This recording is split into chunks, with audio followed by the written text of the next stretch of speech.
La la la. My No. pony. I don't know about... I wonder what's...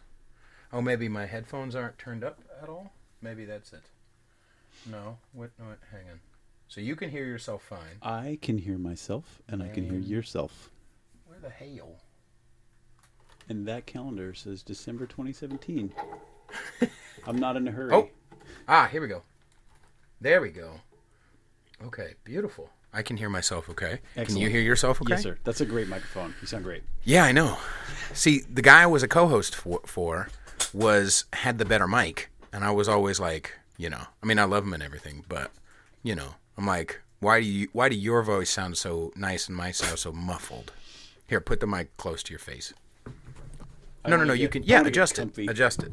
I broke it after years of adjusting it too much because I'm finicky. Hi, everybody. Welcome to Conservative, episode 5. Yes, 5. My guest today is... doing? We're recording a podcast. I guarantee your game is a lot more productive. Can you hear it?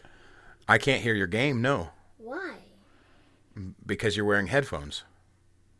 You can't hear it? I can hear us, but we can't hear you. I can't hear your ears either. I know. It's crazy. I love it, though. You love the... Oh, yeah, no. Mario is my favorite thing in the world. I know. Isn't he the best wingman ever? I know. Ladies and gentlemen... Tell me the worst. Oh, no, of course. Ladies and gentlemen, the guest today is Peter. And I'm very grateful to have him on. It's not me. It's somebody else. My name is also Peter. Right. So that might be confusing. Can you hear yourself okay here? Yes, sir. You talk normal. Yes, sir. All right. I'm going to turn you up a teensy bit. Okay. Yeah, that's nice. That feels nice. All right. I've noticed, so part of the weirdness is that I'm not recording on 2 different tracks.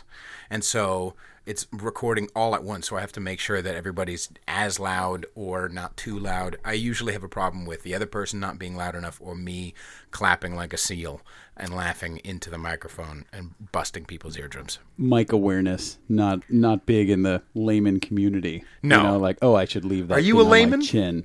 Are you a layman? Absolutely. You're definitely a layman? You've never done a podcast? No, sir. You're Virgin. a funny man, though. I consider myself humorous, but it depends on the context, you know? So, have you ever gone to a state, like on stage or anything? No, I've thought about it, but it seems to me that would be a tough move. A lot of late nights and drunken escapades, and I have to... Well, you don't have to get drunk. You don't, but I like to be funny in the moment, as the spirit moves me, whereas I feel I could not do it day in, day out, same jokes, same rhythm, same cadence, it's just, I would go sick of myself. I've thought that too. Like, I felt like someone was telling me, like, because I've been thinking about, moving to New York. I've been thinking about it. I'm not necessarily definitely going to, but I've been thinking about it. And one of the reasons is because it's close. I mean, that's where music and comedy is. If I want to do it the right way, I'm going to need to be in either New York or L.A. And nobody likes L.A. I know you're from there, but I'm not.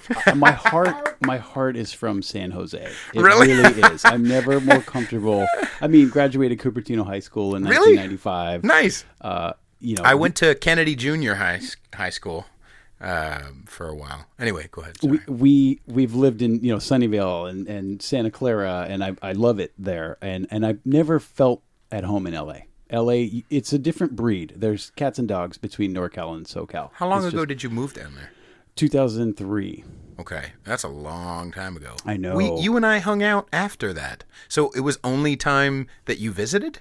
Yes. That you and I know each other? Yes. Ah. We know a lot of the same people, so Right. I feel closer to you than I really am. And I definitely want to get to one of the people that you know at some point. Oh, excellent. I am excited because that's like a bonus. I don't know who you're talking about. I think you do. Once I posted a picture, or there was a video of me. Oh, yes. Oh, my God. Anyway, I'm so but excited. This is the name of the game with the conservative is that I go off on tangents, and we all go off on tangents, and there's no rhyme or reason. That is my whole brain. My wife is Right. like, will you just stop? Right. You're too much. Do you ever just Can you just stop talking? Is there a benefit to you going off? See, I'm going off on another tangent. Is there a benefit to that imagination, one might call it, to when you have children? Like we're like, good thing that you're so insane because it helps with parenting. I never stop. I give between 95 and 100%. I think most people say that and they're exaggerating. Right. I give between 95% and 100% almost all the time of what I have because I got little boys that are 2.5 twin boys, and then this guy's 6. Wow. And I got a job. So 3 total. I got a wife. 3 total. But I love going off on a tangent, and I went on one date with this young, beautiful girl years ago. And during this date, she breaks out a pen and paper, and she just starts like jotting down little bullet points while we're talking. Weird. Yeah, except what she was doing was letting the conversation flow. And then when there was a lull, she would look at her little list, and she'd be like, "Oh, here's what I wanted to say." Feels weird. Hold on. It was. It lets the conversation develop as it would tangentially, however it goes. Right. And now maybe 2 out of these 4 things I just wrote down are duds. But now I can pick a good one, and I don't have to interrupt you. I'm not sitting here holding what I'm going to say. Touché. While you're talking, so I'm not. Do you actually want a piece listening. of paper and a pen? No. Okay. No, but that was. She changed my life because I've done that many times since. Interesting. Then. It's pretty cool. That's a freebie. But I also feel like it could also do the other effect where you aren't as in touch with the person right there. You know, like where you're listening, but you're not. It's like someone. I mean, it's not the same thing, but when someone is on their phone while you're talking to them, it's a pain in the ass. Like you just. I feel stop like talking. My wife picks up her phone while I'm talking to her. I just stop talking. Right. And then like 9 seconds later, she'll be like, Daddy, "I'm listening." Right. I'm like, "No, you're not." Right. Good job, buddy.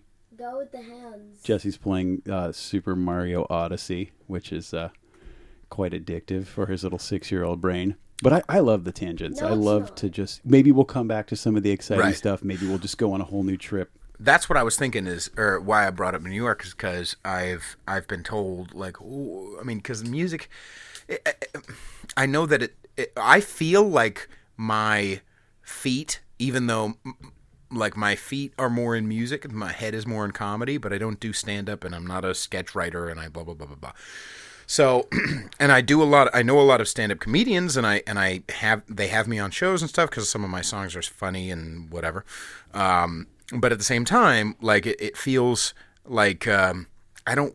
I was talking with somebody and they were like, "Well, maybe you need to do stand up in order to." Because my goal, like, do you watch Comedians in Cars Getting Coffee? I watched when it first came out. I watched like maybe the first 15 or 20, and for some reason I haven't watched anything since then. Well, they're on Netflix now, rather than it was on some weird website. Crackle. Yeah.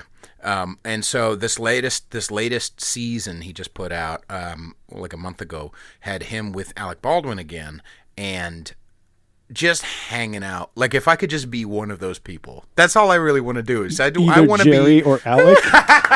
Not literally, but I mean, although Alec, he's aim high, Pete. Yeah, but I mean, like if I could go to the Comedy Cellar and hang out with Colin Quinn, Jim Norton, you would. These people. You'd be hanging out with tomorrow's, Jerry Seinfeld or whoever, Bill Burr. And that's fine, but like I want to be hanging out with those people. I know I'm funny enough to do it at the same time, and I know I'm connected to it. But if I want to be in that circle, then I'm going to need to probably do stand up. And I don't. One of the reason why it made me think of it is because you said you're funny, but you don't feel like you would want the structure of, okay, here's these jokes. And you can manipulate it day to day or show to show, but if you have these set jokes that you're working on or this hour of material, that is a set thing. You may be saying it to new people, but you're saying it every night, 2 or 3 times a night, and it's, and I just don't want to be stuck in that. You know what I mean? For sure. As soon as I tell the same thing twice, I'm kind of over it. Even if it's funny, even if it's gold, I'm just like, you know what? The universe just bubbles up more stuff in me constantly. Right. I have a brain that just looks at things differently. Right. I see solutions and problems all over the place, and I can't turn it off. The brain just goes. Right. It's like a gift. Well, you're like a beautiful mind. Except you don't throw your phone as much, probably. I have not thrown my phone in quite some time, proudly. I remember I had one of those red, it was blue, Metro PCS, thick ones where you could play Snake on it. You know what I mean? Like, and I had the gray buttons, and I remember I had a 49ers case on it, even though I didn't like the 49ers, and I threw it at the wall because I was mad about something. I remember it smacked and broke. But you haven't done that in a while. My buddy John was trying to show us how like break proof his pager was back in like 1996, and he's like, this thing is indestructible. He throws it against the wall and it broke. That's awesome. It was awesome. I hate that guy. No, I'm just kidding. Yeah, he's kind of a tool. Is he really? Yeah.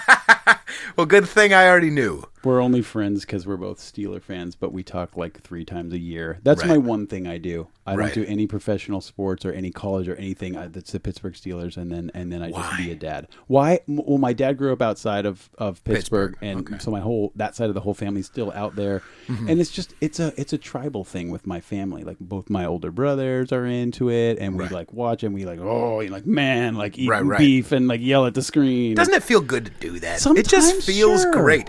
Honestly, I'm not a huge football fan. I mean, I'm getting more and more into it because I'm like, all right, this season I'm serious. I'm seriously going to pay attention. I swear to God. But even when I haven't been a football fan, when it's on, I have to watch. And I'm into it. I'm leaning in. You know, the guy on the couch who leans in and like, studies the game. Ooh, hey, and the reactions. I just love that. It's such a... It just feels right. You know what I mean? It doesn't, I don't know. It's a tribal thing in the same way that we had, our mammal ancestors had tribes. Right. It's just an extension of that for me. Mm-hmm. We spend so much time like staying in the lines in the freeway, waiting your turn, don't cut, in the grocery store. And then sometimes I just yell at the screen at the top of my lungs. Right. And then I go back to being a dad. And not just that, but it's the boy, like these men are running into each other, violently knocking each other, trying to like push at, like trying to murder each other in a way. And it's like that gladiator thing. I think it's necessary for us to have the gladiator thing. You know what I mean?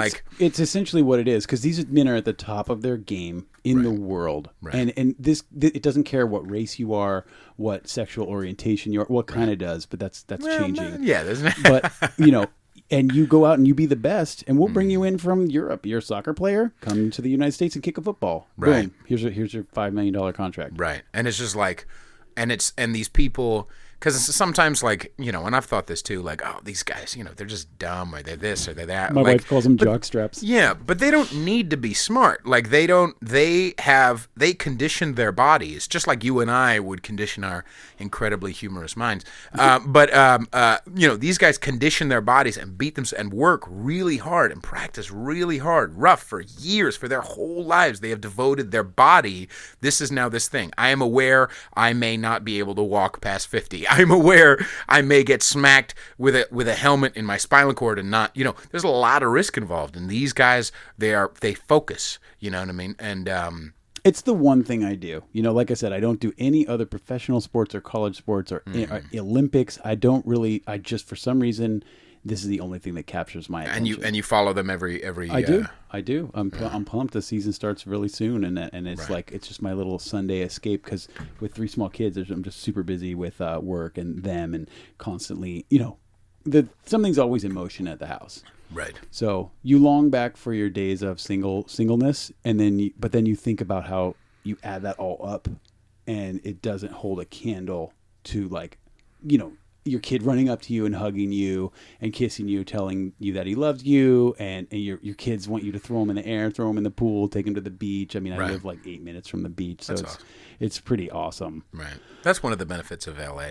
I mean, it may be smoggy up, in the sky, but at least you can, because even if you lived in Santa Cruz, it's freezing. The water really is freezing. So I am in North San Diego County, and I'm in a little town called Carlsbad, which is a good, 100 miles south of Los Angeles. Right. So that's better. You get away from. Better. I was driving down there a month and a half ago to go visit some friends, and I was coming around. And I was like, it was early in the morning. I had left at like 4:30 in the morning to go down there, meet up with some friends.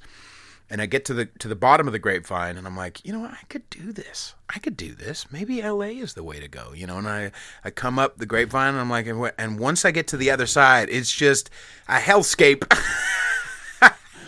And not only was it hot, but it was just smoggy and just creepy, and it just felt weird. I just don't, you know what I mean? Like as an example, New York. I don't know New York either. You know, I had to I was born in Long Island. I moved out to the South Bay area when I was 9. Mostly Cupertino, Saratoga, same thing, you know.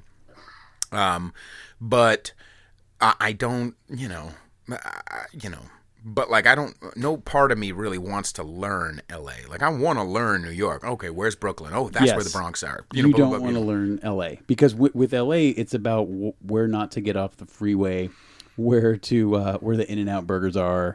I mean, there's nothing, in my opinion, there's nothing special there. The Griffith Observatory is actually incredible. The New York has the Hayden Planetarium, which is cool, but it feels like high school compared to the Griffith Observatory, which is professional ball. Like that place is spectacular. What do they do? In my view, the Griffith Observatory has 2 telescopes that are killer, that are accessible to the public. They have a renovated multi-million-dollar planetarium. Oh, I've seen that in video. I've seen that in movies. Yeah. Okay. And they also have these really cool things that are everywhere. It doesn't matter where you live. You can find a star party where amateur astronomers come out and bring their stuff and let you look at it, and they educate you on what you're looking at, and it's free, and it's dark, and it's nighttime, and you can bring your kids or your friends or whatever. Right. And it's not cold because it's LA. It's remarkable. Staring into the night sky is probably one of my top 3 favorite things to do. Right. It's epic. Absolutely. It's just so it just seems like so deep, you know, so meaningful. If I look at some architecture, it doesn't move me generally, unless it's the old good stuff. Right. How the hell did they build the pyramids, that type of thing. Right. But the stars and what's happening out there is just wild. Yeah. Who needs hallucinogens? I was lying down at the beach this morning, and I was like, you know, okay, if I did move, I would miss this. Like I do miss. That's I don't feel like a nature guy, but like, you know, I don't need to hike. You know, I don't need to. You know what I mean? Like California is big on hiking. It's big on, you know, and I'm just not a hiker. Not just because I'm lazy, but also it's just like I like it for a second. I'll do it on a date, but like, you know, really the ocean is really kind of my plug into nature and stuff, and I like it. So that would be one thing that I did miss if I did move. And you can still have some of that. Those people go to the ocean. It just takes them a couple hours longer. Right. I mean, and not just that, but I did grow up in Long Island, and there's the ocean. The sun sets on a different side. I know that sounds dumb. The wrong side. It sets on the wrong side. I know I grew up there, and I went to Robert Moses Beach, and I hung out, you know, blah, blah, blah. But that sets on the wrong side. It seems like God designed ocean and all this stuff. I'm trying not to cuss too much. Don't even trip on it. He's totally fine. But like, God designed this shit to have the sun into the ocean. Doesn't that seem that way? Like it just seems like that's the way it's supposed to be. Of course it does to us, because that's what happens when we stare off into this endless blue, like gorgeous thing. Right. The ocean is just baffling what's going on out there. We can't even touch that thing barely. Right. It's wild that's one of the, I think the main connections with the nature thing and the you know, God or higher power or whatever is just the fact that it doesn't give a fuck about you. You are nothing. You are beyond nothing. It's doing what it does. It's the biggest thing, you know, in all of the world. Like it's just a huge, like nothing matters when you're there. Go ahead nothing and get you a surfboard and harness it. I was thinking about a minute, but that's all you can do with that thing. Right. You know, if you go underwater, don't go too deep, don't go too fast, and don't go too long. Right. Because you can't hang. Right. And there's crazy stuff out there that's going to come and bite you just to taste you. Right. And, oops, you're not even tasty, but I just maimed you, so now I'm going to bounce. And you're going to like bleed to death. Right. So that's awesome. Some insane stuff. I feel like if you're never mind. I was going to say if you're a Mormon. If you're a Scientologist. I'm just going to let you riff. If you're a surfer and your appendage gets removed from a shark, take that as a sign. Don't jump back into the wah-wah. Right.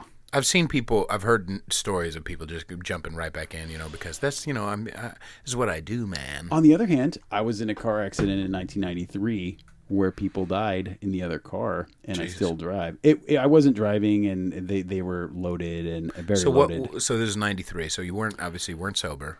That's right. I was living in Los Angeles, and me and some buddies and one of the buddies' parents were driving out to Lake Havasu, and which is like the river. Everybody goes down there, goes out to the river, and you drink and you party, and you're on the boat and you're on the water. And our accident was like 5-10 miles from where Sam Kinison died, I think.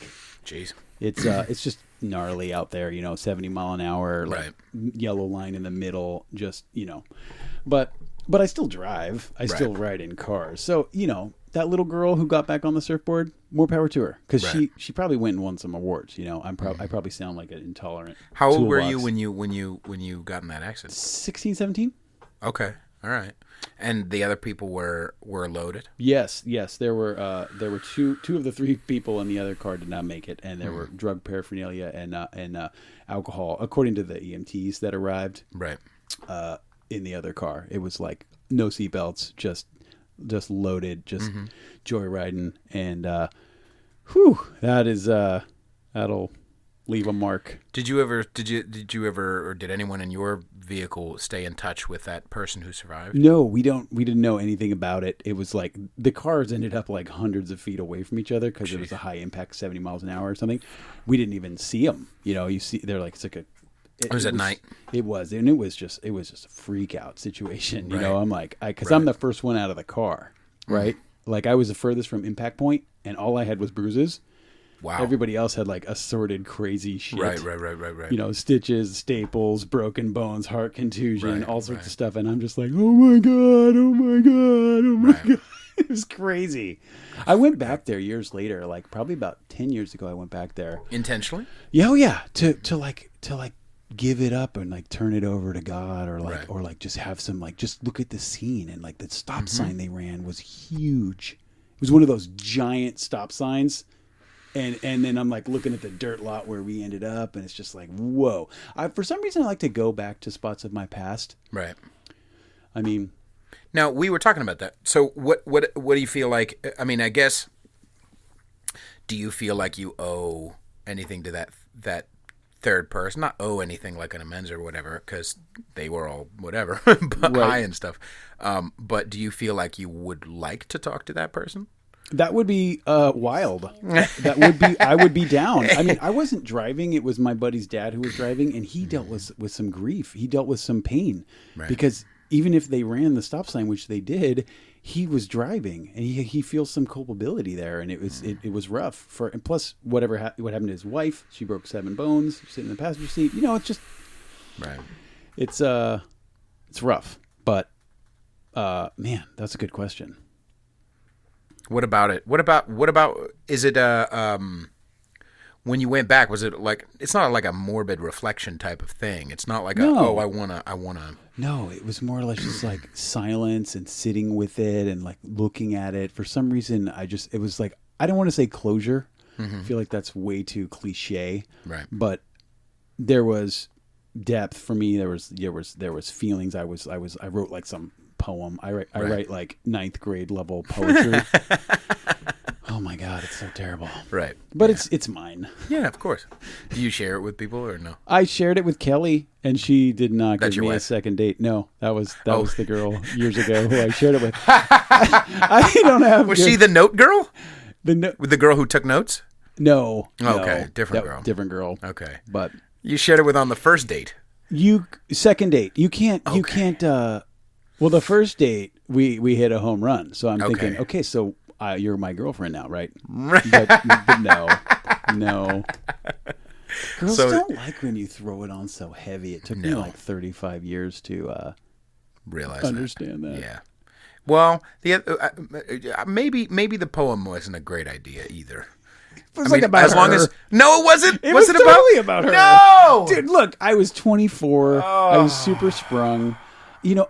I grew up. I was so late to the female game. I honestly feel like my game is the strongest right now than it's ever been. And I'm 41 and married with 3 kids. Yeah, and part of that is the fact that you are 41 and married with 3 kids. Part of it is time, and part of it is experience, and part of it is, confidence wherever that comes from, And for you, you don't need her, whoever her is, and so it's like, oh, I wonder why he doesn't need me. That's very interesting. He's got a, it's interesting. And plus, you do have wingmen or wing boys or whatever, like where you can like, it's like this is way better than a puppy. You know what I mean? It's way better than. It's so much better.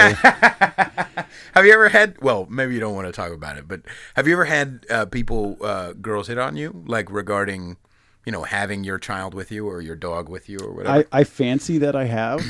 But it might be bull. I don't really think that girls work like that. At least not in my experience. They're more subtle. Right. You have to be in touch, and you have to pick up the signals, and you also have to move. They don't come up to you and be like, "Hey, can I give you some brain in the server closet?" Right. Like they don't speak like that. Which is, they think like that, but they don't. They can't say it. Right. I know this sounds like sexist, and it's it's we're not. talking about gender. You're on conservative. You're not. This is the reason why I wanted to do that is because things are nuanced and context does matters and it does matters. It does matters. And I did want to be able to extrapolate lots of things, and I do think that although there are exceptions, and those exceptions are totally valid, and I love them, and they're just as much child of God or whatever. There are things that generalizingly more often girls do or boys do or whatever. You know what I mean? And it's true. And you can try, I think, to move a propensity, or you can look at tendencies. But generally speaking, you're going to see some things. Like in a classroom, you see some things. I mean, I volunteered in this guy's class an hour a week at his kindergarten last year. And it's very eye-opening. You really get to see, these young minds getting molded and how different they are, and how the girls are so interested in like their little outfits and the colors, and the boys are like using rocks as guns and stuff. Right. Now, that's there are some who argue that that's a social construct. I don't think that that's true, and the reason why is because it does happen so naturally. You know what I mean? And sometimes it's the other side where I've talked to gay people who just felt like they were right out the womb just gossiping. You know what I mean? That just like weren't, not that all gays have to do one whatever, but in generalizing tones, where like they knew they weren't, they didn't want to go and fight and play football. And although there are some gays who do that and stuff, but like it was more like, hanging out with the girls or this or that. You know what I mean? And there are exceptions. I played with dolls. I played with Barbies. I don't know why I brought that up, but like I play. I remember playing with Barbies, and it's 2018. One time I had a Vanilla Ice Barbie. Ooh, like Vanilla Ice's side chick in the 5.0 or what? No. I'm saying it was a doll. I must have been 8, maybe. With my rag top down so my hair can't blow. God, what happened to V Ice? He had the in the doll. He had the shaved in. Angles and everything. Like it was. Does your audience know who V Ice is? I think people know who Vanilla Ice is. Do you guys know who Vanilla Ice is? Email us at conservatish@gmail.com. Vanilla Isis. It sounded like Vanilla said right there. That's wow. Vanilla Isis. Why hasn't anyone said that before?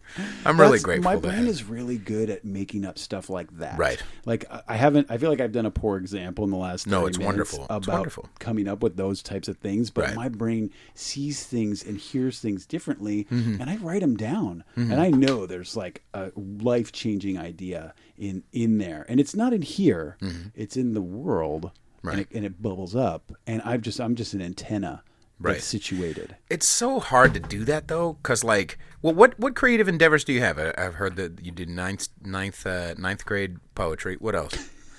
Because that's very similar to like for me.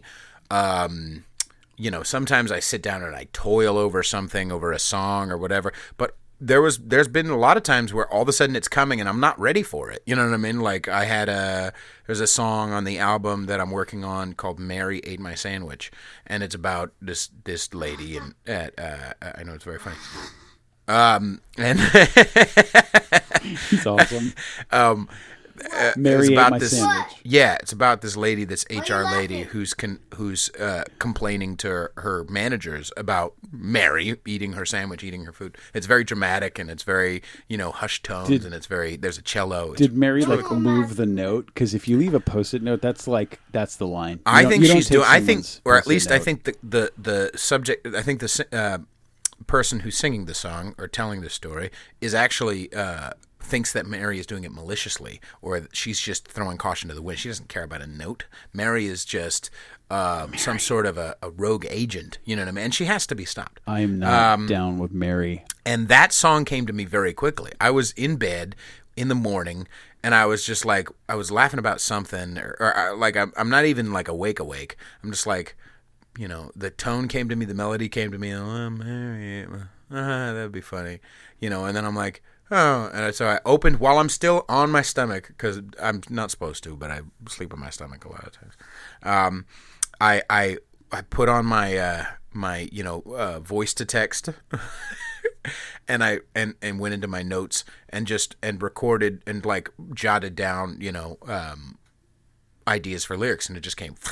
It was like 30 seconds, or not 30 seconds, but it was a very short amount of time. And there's been other times where I'm like toiling over this and like really thinking out every word, and I just need to make sure that it's right. Isn't the former so much better though when it comes like in that inspirational moment? I mean, your question from a moment ago was fantastic, and I wish I had a better answer. I do, in terms of creativity, I do freestyle rap at times. Do you really? But not in front of anybody okay. Because it's embarrassing. Okay. Because I'm like, I'm just this like geek that works on computers for a living, right. And then I'm like talking like it doesn't sound like me. Sure.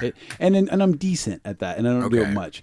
I also have some funny songs that I'll sing. Like I'll just be listening to this reggae guy, Gregory Isaacs, I think is his name. Mm-hmm. He had this awesome, I'm listening to Sirius Satellite Radio, and it's got this awesome like just instrumental, and I just went with it. And I sang these two songs just while I was driving, and they were awesome. So I just recorded them, and they're hilarious. Right. One's called Motherfucking Birds, and the other one is called Motherfucking Cows. Right. Which one do you like better? It's me talking about, I'm like role playing like the cow and like the other lady cows, and like how girl, like it's hilarious, I think, and it's got like 12 views. On YouTube. It's like, you did put it on YouTube. Yeah, but no one searches for me or that. No. So it's just but well, they might after this. Oh God. Yeah. Sweet. Well, hey, I'll take 20 views would be killer. Well, I mean this podcast gets like 20, so nice. you're gonna have to lower them standards. Dude, those 20 people are probably awesome though, because it definitely gets more, but I'm like, I've been surprised because I'm looking at the stats because I really need to stop doing that so much. Not so much, but like once a day I'm like looking at the stat, I'm like, okay, this episode's doing okay. Why is it? I wonder. Oh, I need to share more. And I think I'm sharing appropriate amount, like 2 or 3 times a day about it. And I'm sorry, everybody, if I'm a pain in the ass. I don't mean to. I just need to get it situated. That's all. Pain in the ass. That's like by sharing all this stuff. That's not how I posting. See you. I know. But what the hell was I saying? Oh, I've been paying too much attention, but sometimes it's like, these people listened, or, it's not very much. And then I'll run into somebody and they'll be like, oh yeah, I listened. Like, one of my friends will like, oh, that's weird. Like, I'm surprised that people are like listening. You know what I mean? And I think part of that is because I've had experience with like SoundCloud where you post your song and it just gets lost in the ether and no one gives a shit. Totally. But also, I've had experiences where, I do feel like this is maybe it is more legit of a representation of myself, because I do think the music is a representation of myself, but this is more of a long form. I mean, it does different things than music. Sometimes I want to listen to music. Sometimes I just want to veg out and just listen to a conversation. Who cares what they think? Because the truth is, they are listening to like Nicki Minaj. Yeah, fuck you guys. Yeah, seriously. No. I mean, Wouldn't you rather have like 20 or 120 legit fans? I hear you. Than like I just wish you fuckers would share it. That's all, because animosity to the audience needed gold. Yeah, no, fuck them. Like absolutely. I've talked about this on the podcast before, but like sometimes instead of just like being nice and congenial, like that doesn't really get the job done, and not whatever the job may be. Sometimes it's like, no, they need a little kick in the ass. They need a little. You know what I mean? I was doing a show called Tourette's Without Regrets. I've talked about this too, but like that sounds about right. About 5 episodes is all you need to have all of the information that I'll ever share and all the stories. So good luck. God really? Bless. No, I don't believe that. I think you could do 5 a week. I would like to. Anyway, I was doing a show called Tourette's Without Regrets, and I had done what I was going to do. I don't know if I went into this detail, but what I was going to do, they had asked me to do because they've had me. It's a giant show, and there's a lot of people. It's in Oakland, birthplace of hell. And what do you mean? Oakland and Berkeley suck balls. I don't like them. I don't like you people. I'm sorry. I mean, I like you as people, but every time I go over there, the only balls that are allowed to be there are black guys' balls. Like if you're a white man, you're not allowed to be masculine. You're just not. I felt bad like driving through because Google took me around like whatever to get on the bridge, and I'm just doing it. I'm just putting my hands around my eyes, just looking straight, like I'm not making eye contact. Wait, was it driving?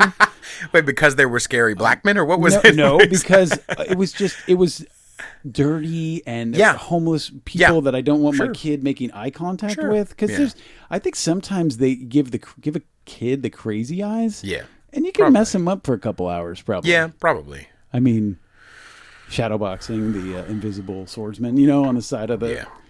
But anyway, I was in Oakland, and I did this show, and they asked me to. I did the show once. It's a monthly show. And they asked me back. They were like, "We'd love to have you back." The theme for a July show is going to be the Fuck America show, and I'm a smart ass, and so I'm like, okay, well, watch what happens. And so I was thinking about this I had months to like figure it out.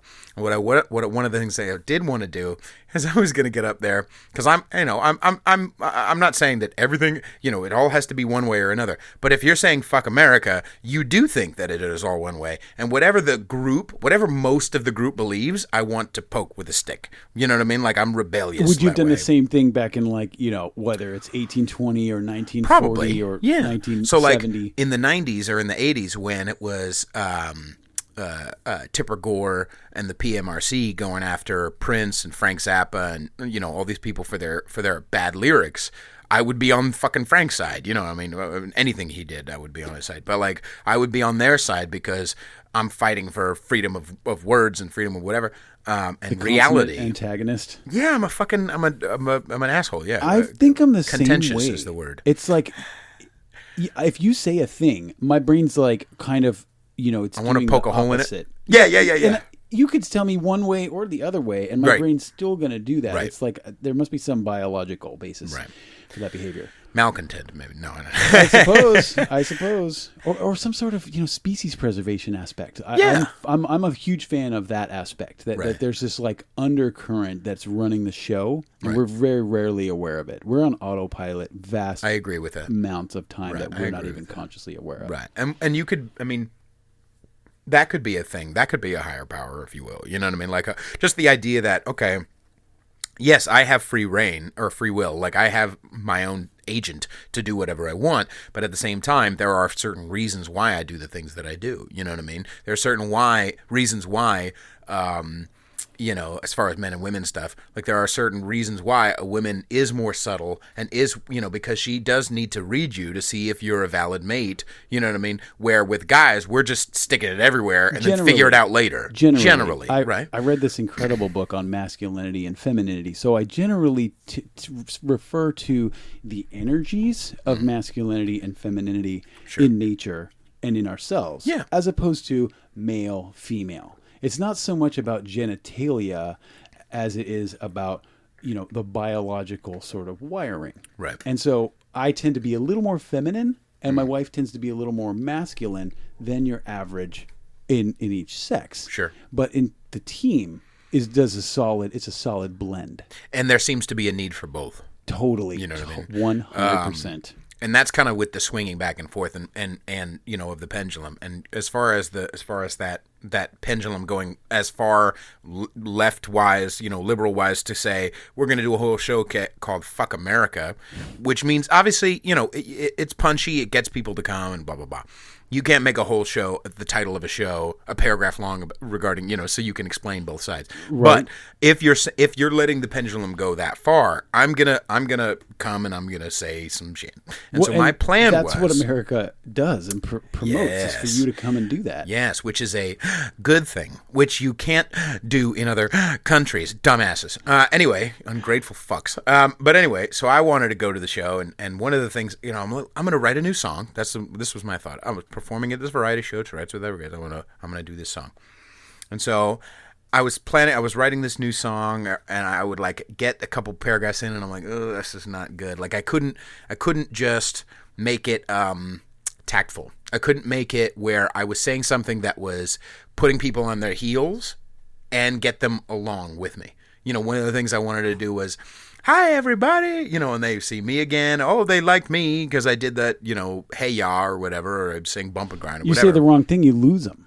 Right. Or if I do it the wrong way. And so I do want to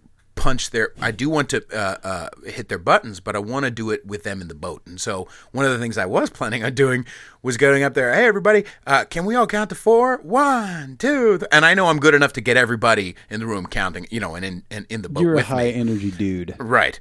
But I was going to say, 1, 2, 3, 4. You are 4 times more likely to get raped in South Africa than you are in America. Because I just looked up all these stats, right, and laugh in their faces because, you know. But I was realizing day of, I'm like, this is not going to go well. I need to recalibrate. Ooh. And so I do have this song called the Me Song, which is about posting on Facebook and ego and all that stuff from a couple of different characters. And so I was like, okay, well, maybe I'll just write another verse from the character of a social justice warrior. Write it from the perspective of somebody who would come to this show saying, fuck America. Or really from the perspective, so, you know, I went from that side to look at my beliefs. They're the ones I'm supposed to have, and I'm always on the lookout for an offensive act. This article needed sharing, though the headline's all I read. I have no gratitude, no perspective, just please like my thread. Can't you see that I have courage? Can't you see how much I care? Every feeling the algorithm feeds me only makes me more aware. I'm so fucking different. I'm how I stand and I speak up, because it's so hard in the Bay to say fuck America.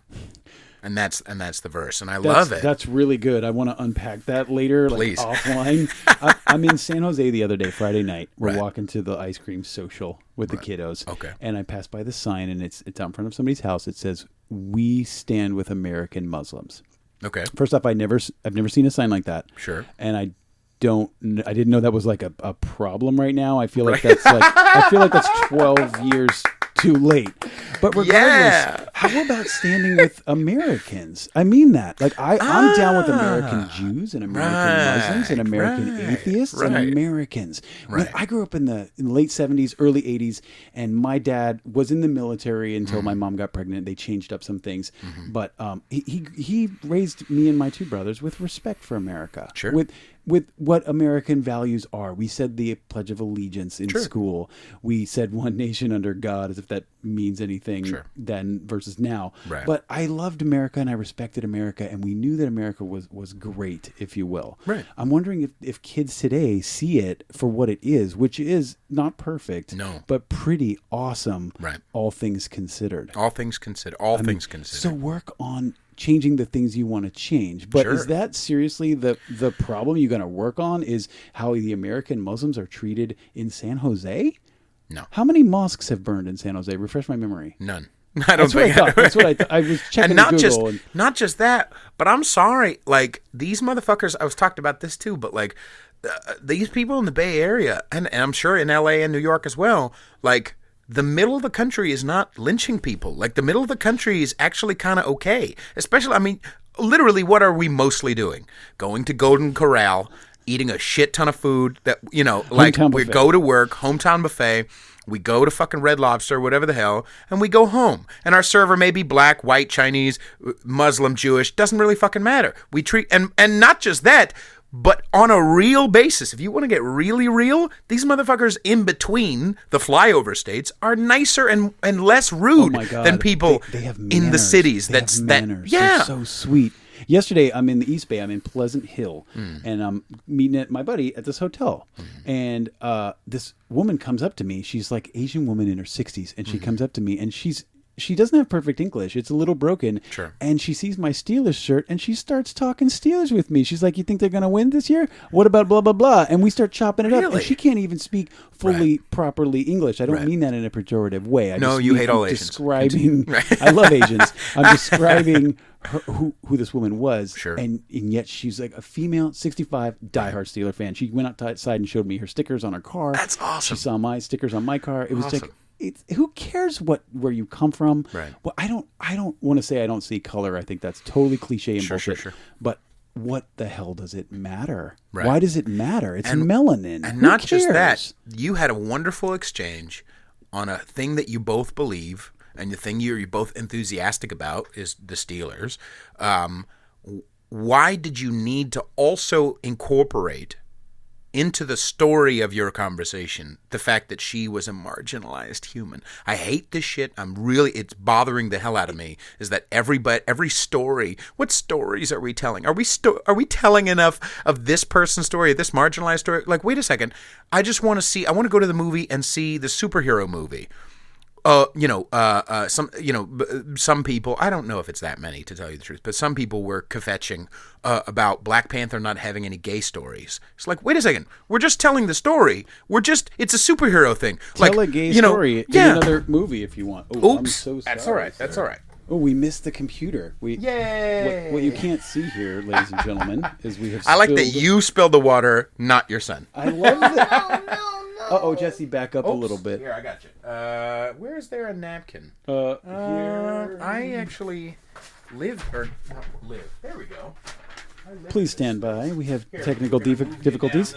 Peter is going to sing us a song of while we clean up the... Peter spilled the water. What a fucking douche. Wait, why don't I have napkins in here? Oh, here. Well, no, that's a towel.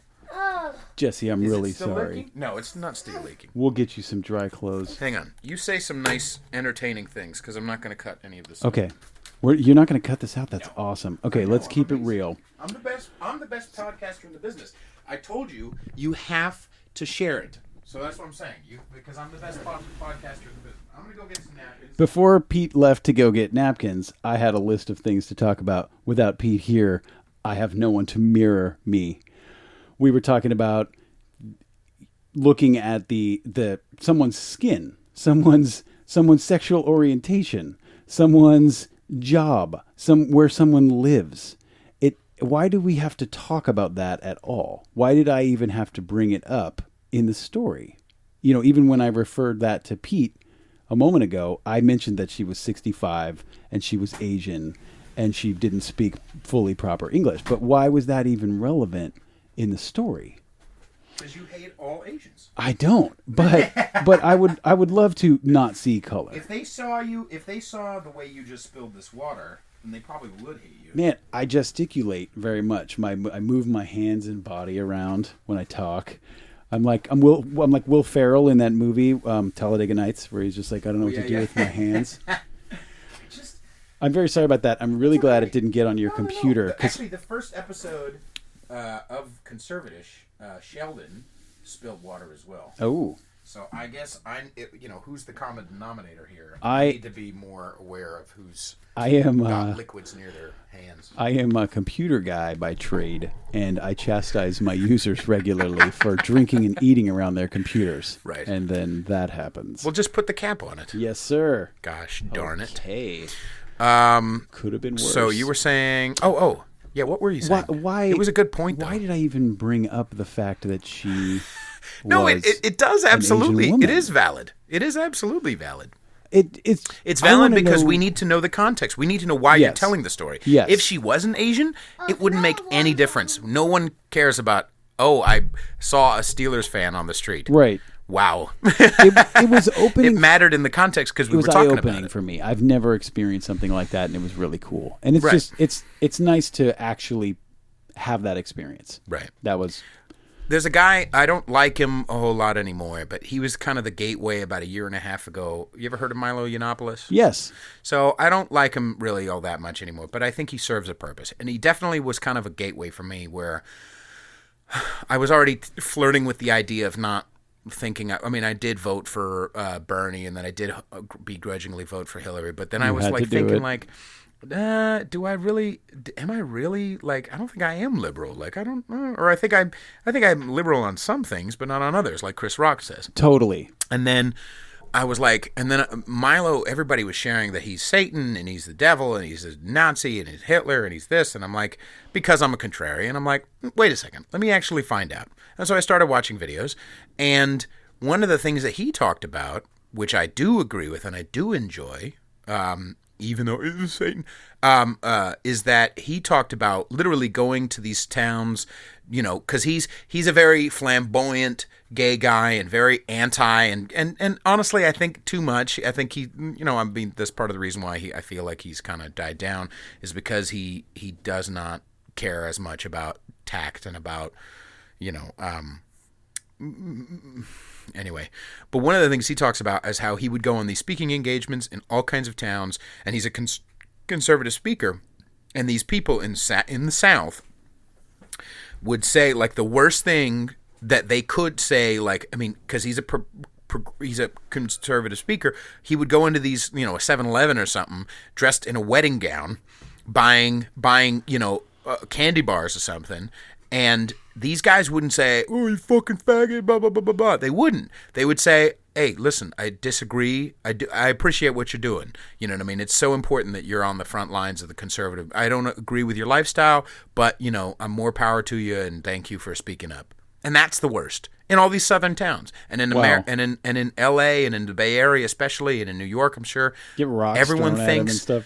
Well, yeah, not just that, but like everybody thinks that everyone in the middle of the country is just lynching and evil and awful. It's just like, no, like everything's kind of all right. I think you have to turn the news off because the news is it really it's selling you a message that isn't even out there. Right. I mean, go around, go to the 7-Eleven, go to the egg farm that's like 60 miles from your house or whatever. Just go and talk to people. Mm-hmm. There's not this crazy animosity. This thing is all on TV to sell, you know, ads or whatever. Or on social media to sell licks. Totally. Licks? To sell likes. I was like, wow, I didn't know there's a new word for clicks.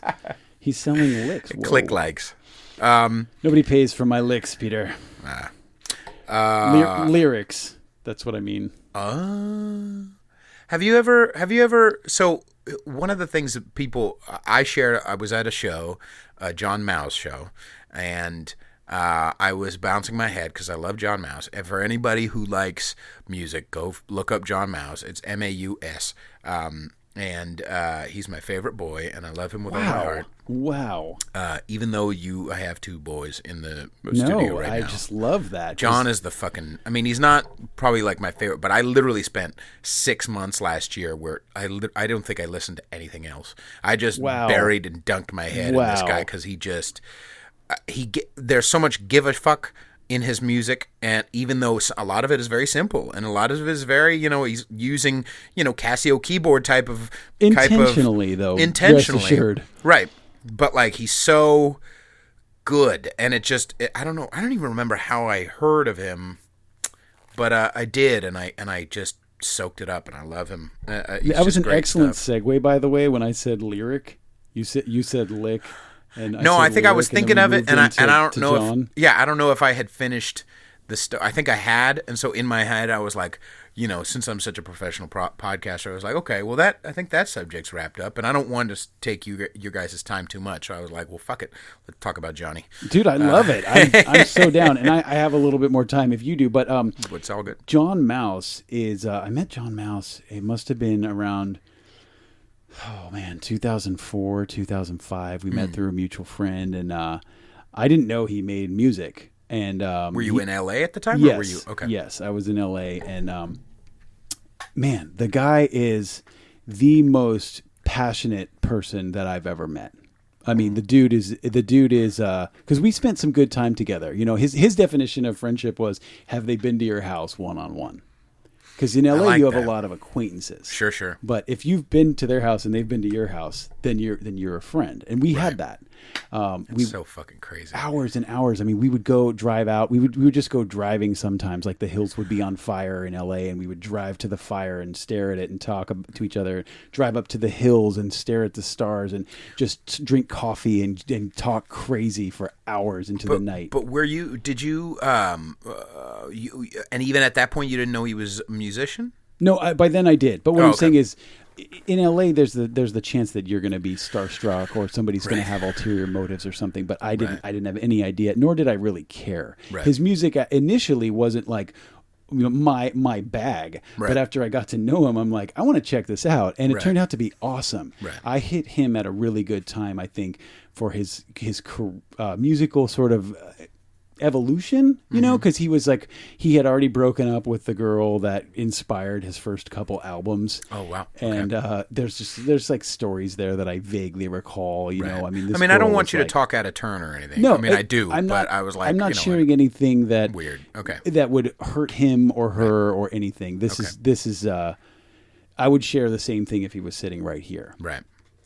It's been several years since we talked, but I hope to take his call one day. But it's just, you know, he's big now, and you know, the bigger you get, then maybe you don't have time for the smaller people. Right. He's in a lot of pain right now, presumably, but man, the guy is just an incredible talent. Yeah, when I conversations with him were. I mean, he is so smart, and he will rip you. He will rip you if you can't step to him with some sort of soundness. He will rip you, and I mean, seriously, he's so good at it, and he's so smart, and he'll go 3-4 steps past you, and just kind of laugh it off. And meanwhile, he's like chewing on a styrofoam cup or something. Right, like he's just so awesome and weird and rad and passionate and raw and just. Yeah, I've noticed that, like with his interviews and stuff. Like, it makes me feel, you know, like, and I'm not intimidated by him. I'm not intimidated by really very many people. But like, I would love, like with some people. I think John is one of those people where I feel like, you know, like I was saying earlier, I want to go to this comedy cellar and just sit at a table and shit on other comedians and shit on each other with Colin Quinn. He'd be right there with you. And Jim Norton. That's what I want to ride around with fucking John. I want to be in a studio playing music like with fucking goddamn John Mouse. I know I'm cussing in front of your child. He's got headphones on. He's got headphones on. I think it's good, but that's what it was like with him. You know, I have one like maybe 2-minute video of us in the car, and he was the best riffer. And the guy you see in those interviews is him. Right. You see like a stream of consciousness. You know, yeah. I don't know. You know, do you think that's him? Right. That way you see him on those videos is him. It's as though you're sitting with him talking. That is how he rolls. But yet at the same time, he's insanely intelligent and it's difficult to keep up. Right. I have to regularly ask him what those words mean, you know? Right. But yeah, like, and I don't know. I'm sorry. Go. I just don't. I tried to listen to some Ariel Pink. There's like one song. There's one song. Thank you. That's it. Thank you very much. And I think, for the love of God, John is so much. Totally. And yet, but again, who cares what the Nicki Minaj people think, or the you know, the. What do we call John? What type of music is he? The independent. The independent. Who cares what the hipsters think? Because what the hipsters would want is to put him on a mantle and label him, and then like, I mean, but they're not. Like, I feel like he has less. Like you were talking about. It's more genuine. I don't know Ariel Pink, and I don't know blah blah blah blah blah. And I'm grateful for what he does. But there are a lot of artists where I'm grateful they exist. I think you can thank him for John. I think, because they knew each other back in the day, and he helped him, and I think they collaborated early on. Oh yeah, and you can actually hear there's this one. They worked together on some songs, right? I think on Ariel Pink's album, it was like Pink, white circles. Like that's John. Yeah, like all the keyboard, that's all whatever. But I don't like. the aesthetic of trying too hard, and John does not have that aesthetic. John has, it just seems like it's genuinely, he gives a fuck about music and people and passion and he's and love. Angry and he if wants you to, don't. Yes. He's like, thank you. Get out, stop it, kill yourself. What are you doing? And he goes, you, and he gets off like all animated and just like rips into you with like why it just tears you a new one 6 different ways. And I like, hello, sir. Hello, sir. Should we turn on his mic? Uh-oh. I think Oh, he's he's I think he's content with Mario with Kart. Super Mario. Okay. Well, there's apples and bananas if you need, sir. If you're hungry. I'm hungry for a banana. Well, here. Ta-da!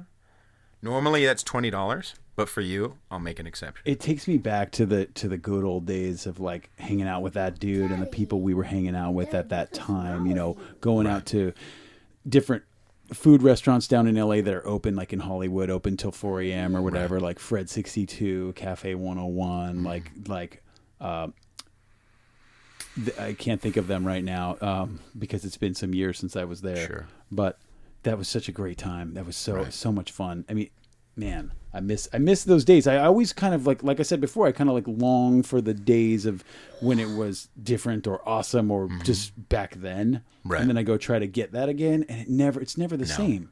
No. Even if you get the same person, the same girl, Right. the same music, Right. You're different. It's Right. not even the same. Except San Jose still, I think a lot of it has to do with vibe. I was talking about this with Bridget on the last, what?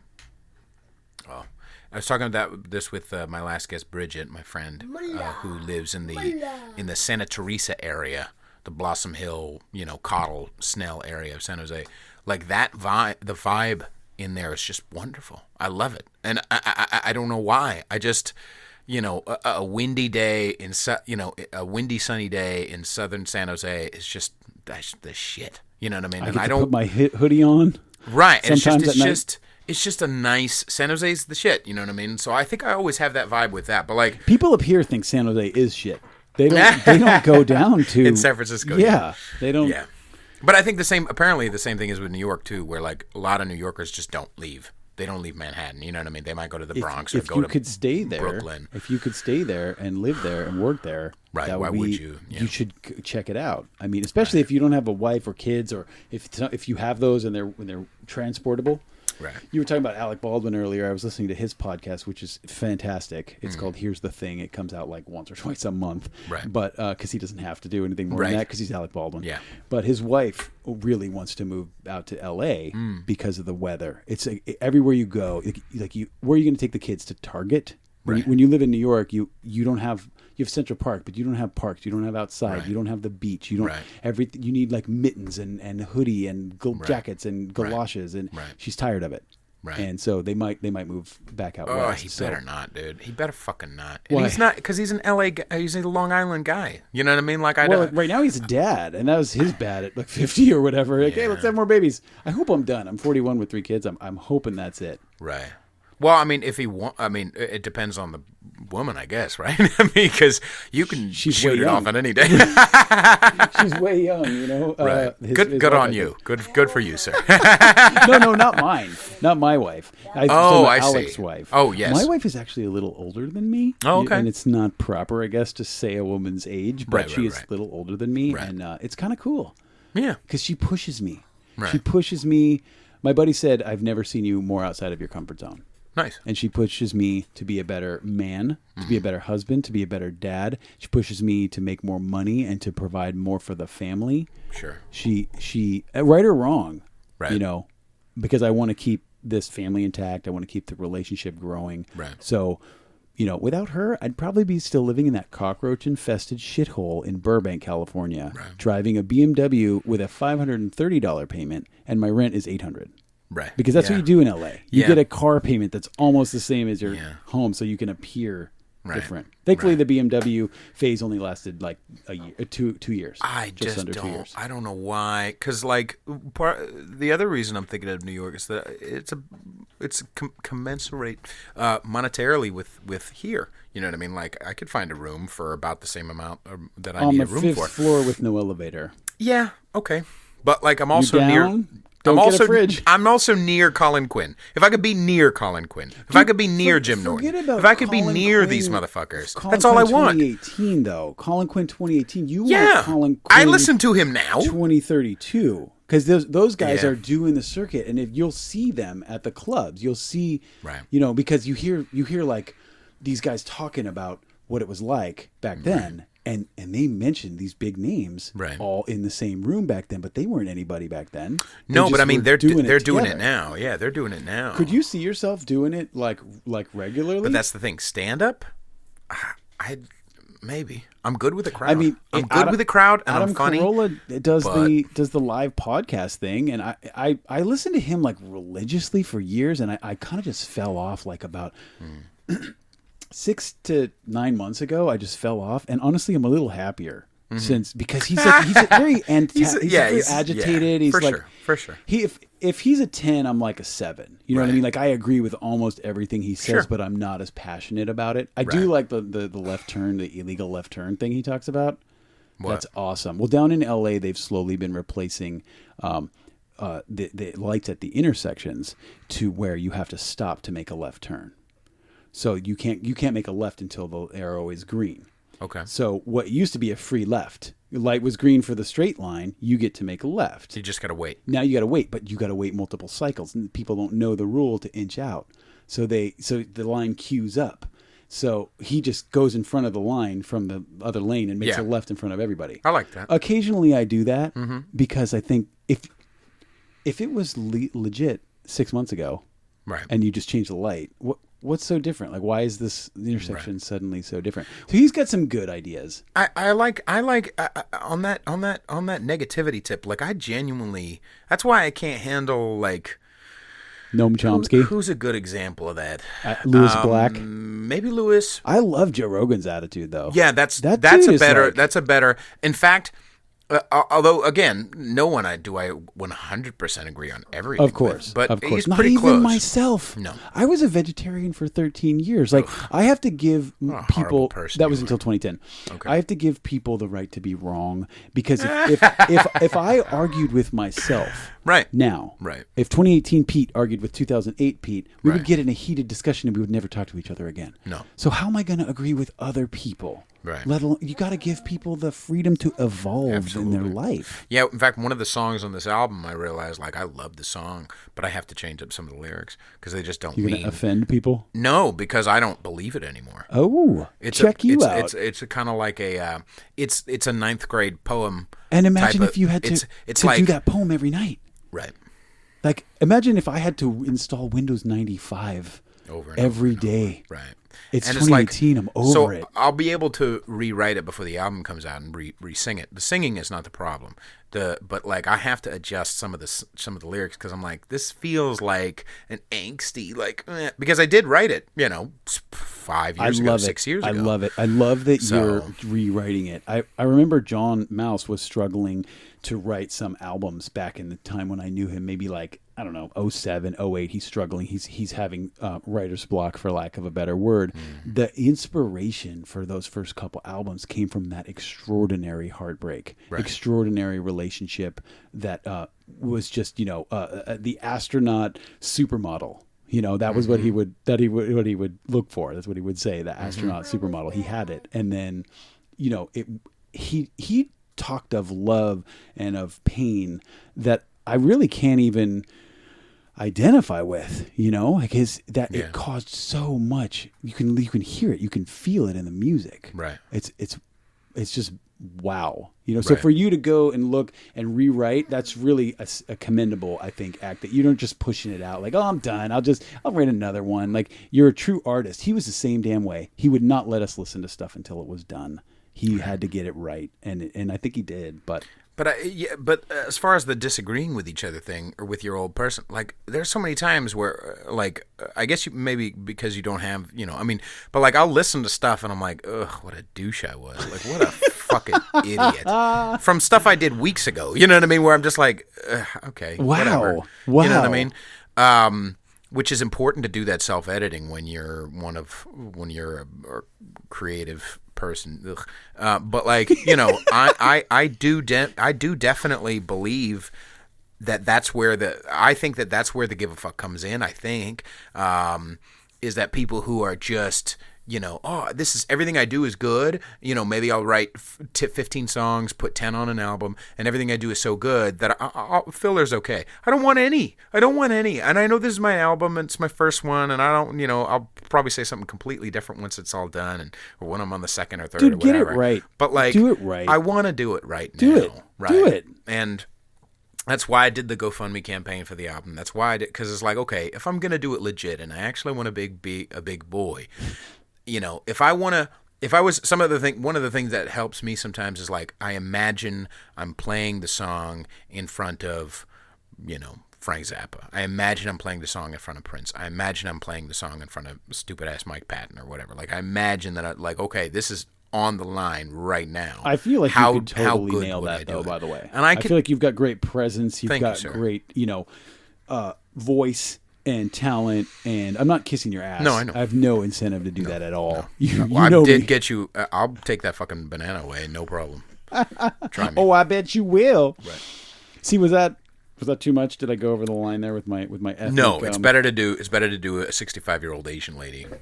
No, I don't want to do that. I'm not comfortable with it. I'm really not. I feel like I can do like I can do that. I can do. I like the Steelers. That's exactly what she sounded like. I can do like white, all flavors of white guy. I can do like the Texas guy who's like super sweet. But it's because you're white and you feel like you're not supposed to do those other things. I don't want to. The last thing I want to do is appear to be a racist. I don't think I'm but if you're racist. not. Why would it matter? Like, if you didn't appear to be racist, would you do it? Yeah. You're talking now about, like, did you ever watch Louis C.K.'s show that he released direct to the internet? What was that called? Maybe. It was like, I think it was like a couple. The $5 one or whatever? Yeah. I don't know I'm sure I've watched pieces of it. I watched all this one, and the one he did on transgender was insane. It was like, I don't want to spoiler alert anything, but that one by itself is worth, and you don't need any pre-story. You could just watch that one. Right. It's just him and this woman, and they're talking. They're interacting. He meets or whatever. But it's just if you can't do it, if you can't have sex with a transgender individual, and not think anything is different. Right, like until you can have sex with whatever whatever's happening, you can have sex with that happening. I don't know how to phrase this. Until you can do that without thinking less of yourself or thinking less of the other person, or even it's. I'm totally botching this. The point is that it was very eye opening, and I realized I would fail that test. Because I'd be like, because I did it. Not even if you cut it off, honey. Like I don't like the male, and I've thought about it. I've certainly I think I've definitely messaged a couple of trans women on like OkCupid or something like that, where like, okay, I'm open to it. They look feminine enough. Let me just see how the body feels. But like the bone structure of a dude, I'm just not like. I've tried it. I've tried it with dudes. Like it's just not my thing. Like I'm just not attracted to it. There's men that are a little maybe more. I don't know, maybe they're softer, maybe they have different fat deposits in their body, maybe there's women that's the same way. So there's a bell curve in there. Absolutely. But what you're saying is entirely valid, and let's leave hermaphrodites out of it. That's like it's such a tiny fraction. Right. There's people with and two trans vaginas. is pretty small too. But I think when the rubber meets the road, whether it be sex or gender or race or whatever, like I'm allowed to not want to fuck who I don't want to fuck. Just like women are allowed to not be attracted to me. They're allowed. And if that's the case, I'm not allowed. Like I give me a skinny white girl all day long. Like even if she's like a 5 or a 6, for some reason I'm just more attracted. That's my jam. For a black girl, like a fair skin. Yeah, that's there you go. Jam. But like a black girl, like for me anyway, you got to be like a 9 or a 10. Otherwise, I'm not that's not a written down in a book. I just know my body. You know what I mean? I know my dick. I know what I'm attracted to, and I'm just not into a black girl. Ask or her like, what she's attracted to. Right. Because I respect what the 65-year-old Asian lady's attracted to. She probably likes black girls. I respect what the haughty LA9 African American girl is attracted to. Like, who cares? Exactly. There's enough penises and vaginas for all of us. Right. Like, whatever you want. And that's why I don't. That whole thing about like, if you're really into, if you date exclusively black girls, you're fetishizing black skin. Fuck you. If you don't want to date a black, like, then you're a racist. Like, no, I'm allowed to not. Like, this is my only life. This is it. I mean, maybe I might get reincarnated, but most likely this is my only life. So why would I spend any time wasting it just to appease what you think about who I'm dating? Like, this is my dick. I'll do what I want with it. You know what I mean? As long as the other person is consenting. I mean, you know what I mean? Like, you show me two twin girls. Let's say they're 34 and they're twins, and one of them is 140 pounds, and the other one is 240 pounds. Right. And they're the same. They're identical at birth. I'm not into the 240 pound girl, and you can tell me all day long about how wrong that is, or what I think it is it's so much more than just a weight thing. It's a mentality. It's a mindset. Yeah. Are we going to be active together? Are we going to go for a run? Or are you going to be taking another nap? And not just that. The more I treat myself poorly, why would anyone else? I've talked about this a lot, but I've lost weight, and if I'm treating myself like shit, if I think I'm a piece of shit, why would you think any differently? Prospective female. Totally. You know what I mean? Totally. If I'm treating my body like dog shit because I think I'm not worth it, then why would I expect a female to think that I'm worth it? You know what I mean? And obviously there's curves to that. I've been super confident, even though I'm, heavier than I am now. You know what I mean? And there's, all kinds of fluctuations and factors.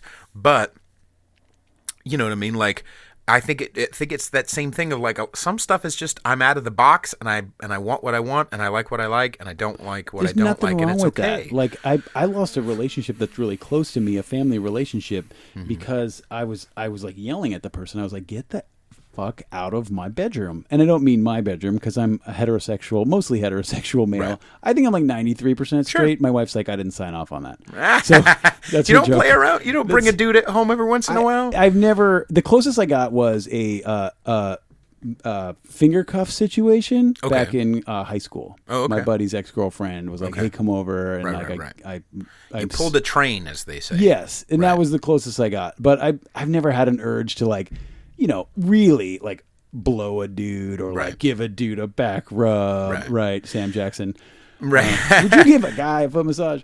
But I've talked about this too. But like I've let a few dudes give me head, but even like I'll be like looking down. Like I haven't done it in a long time, but like I'd literally be looking down because I'm trying this out, and I'm like, maybe, I need something to happen to my penis because I'm going to if I have to watch another porn and jerk, someone's going to die. So something needs to happen that I'm not planning to that area, and that's why it's 2006, 2007. Let me look on Craigslist because it's the wild west of Craigslist. Back in the day, let's figure it out. And that's where I got some prostitutes and whatever. Figured out some dudes, but like I'd be looking down. I'm just like, this feels weird. It just looks silly. It's not even like I hate myself or whatever, but like I'm looking down at the guy sucking, and I'm just like, this is strange. I think I know what you mean.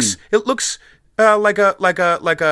like a dog with like one of the eyes is like over here, like it's like offset eyes, where it's just like, this is strange. This is our wiring, right? And I think that they have different wiring. I think gay is very, very natural. Of course, I think it occurs in somewhere between 6 and 10% of mammals, right? And you can witness this all throughout the mammal kingdom. And I don't care who people bang or who they marry. Right. So I'm talking to my family member, and I'm like yelling at him. I'm like, get the F out of my bedroom. It's none of your business. It's none of your business. And I'm saying because he was saying, what was he saying? He was saying that he's getting his rules out of an ancient book that is not it's not connected with like love or empathy or compassion in this interpretation of it. Right. Like, if you're going to go that far, you're going to say that God did all this stuff and God wrote this and he gave it to this guy who wrote it down a couple hundred years later, and it was translated and it was mistranslated. Multiple people. And then we end up with this book.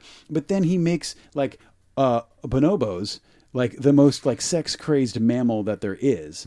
Frequent bisexual and homosexual mammalian sexual activity within the bonobo community.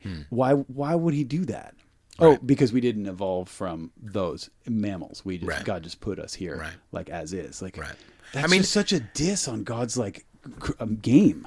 God's look at this planet. Look at this, and not just that, but I think you're right, and I think we're all somewhere in the middle. You know what I mean? Like some of us are like 95, 96, whatever, or like 100. I would or 100. I mean, some. I was gonna say Joe Rogan, but I feel like he's probably 96%. He's probably like he probably gets his. He would tear toes. You up, dude. I would just be careful. But I mean, I would just like his toes. I mean, he probably gets manicure, pedicure, but he doesn't get the shiny buff.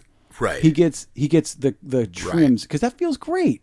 Sure. I haven't had a pedicure in a long time. I want to get like, one. There are some dudes like who I wouldn't like if Trent Reznor needed anything from me, not because of the way he looks, but just because of what he's done for music. If Trent, if Frank Zappa, if Prince, like if they needed a handy from me, I'm not gonna say no. Like if Bowie needed to get into bed with me, I'm not gonna kick him out. I'm sorry, hop in. Like we'll figure it out. Don't worry about it. You know. You could give Bowie. We maybe have a girl in there too. You know what I mean? Would be turn the lights off and just figure it out. But like it's not gay when it's in a 3-way. I don't think it's gay if it's Bowie because he was so in the middle. There's some leeway. Remember that song? No, what is that from? You don't remember that? No.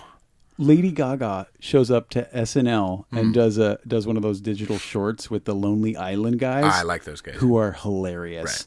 I do a cover of Mother Lover. So good. So, yeah. Did you notice the detail in that video? What? Mother Lover. I don't think I've seen it. Justin Timberlake and Andy Samberg are like eating sandwiches and they're talking and the way they're like, you can't see this because this is audio, but I'm holding a sandwich and as he's dangling the sandwich, like the roast beef is dangling off of the sandwich because they're talking about women in their 50s. Right. The attention to detail God bless him. Right. Is so good. And Justin Timberlake, so versatile. He is. He really is a very talented boy. Have you ever been with a girl in her 50s? I think the oldest I've gotten is 49 so far. I have not gotten with a girl in their 50s. I generally go lower than mine. I mean, it depends. But I would. I would be down. Man, I feel like we didn't finish something before, but that's okay. I like your ability to come back to stuff. Do you just like put it on a shelf in your brain and then pick it up? Sometimes. I think you've done that several times in the last little time here. I think it's incredible selfishness. Is it? No, I think it's like being a producer and an actor. I think I'm getting better at it. Sound guy. Last episode, Bridget is fucking hilarious, and we have a great rapport. But we did. I think I haven't listened in a while. I think I listened a few days ago because I haven't posted the episode yet. But like, we went off over here, over there. Like there was no rhyme or reason, and the both of us had a fucking blast, and I love it. I hope other people can follow along. You know what I mean? Like, because you and I are sticking pretty well to some tangents. Now I'm in. I'm gonna pick that one up because I love that. I love the rabbit holes. You know, right? Because that's my brain generally. This is way more structured than I would have anticipated based on my brain and your brain. Do you like Tosh Point? Or I mean, not Tosh Point. Yeah. Do you like Daniel Tosh? Yeah. His stand-up's very much like that, where he'll literally... But he closes those loops. But like, brings it the home. loop will go so far Yes. into self-talk and into Yes. what he's thinking of himself and weird random references and things like, and because it's like he understands, he follows it exactly. He doesn't censor, or I'm sure he does, but like he lets his brain follow the loop and then censor it later. You know what I mean? I love it. That guy's hilarious. He's really funny. Maria Bamford. I feel I respect her. I love her. I guess sometimes I don't know if there's a lot of the same characters over and over, which are funny characters. There's only like 4 or 5, generally. Right. But her mom I find her to be like refreshing and so weird and so fun, and difficult to follow. Is the show any good? Pay attention. I don't know. I'm really just talking about stand up. Oh, okay. I do a lot of driving, so I'm on the serious comedy channels. You ever listen to Jim Norton, Sam Roberts? No. They're the old Opie and Anthony guys. Okay. I was anyway. Continue. So I like Maria. I like shows where you have to pay attention. You know, whether it's TV or a comedy or a comedian. Right. You know, they're introducing multiple characters. It's starting to get more complex. You Right. know, I like that. I like to have to pay attention and pause it sometimes and catch up whoever I'm with. Be like, what just happened? What do you think? Do you think they're gonna find him? You know. Because I was thinking like, I think so. Like, there's some artists that I love and I respect, but I don't necessarily listen. So like Mr. Bungle is an example. You ever heard Mr. Bungle? It's Mike Patton's kind of other vehicle. He had multiple, but besides Faith No More, in the 90s, I think they did an album in like 91, an album in like 94 or 5, and then another album in 99. And amazing musicians and amazing writers, and it wasn't really mostly Patton. Apparently it's mostly Trevor. I'm fucking up the name. Anyway, great band.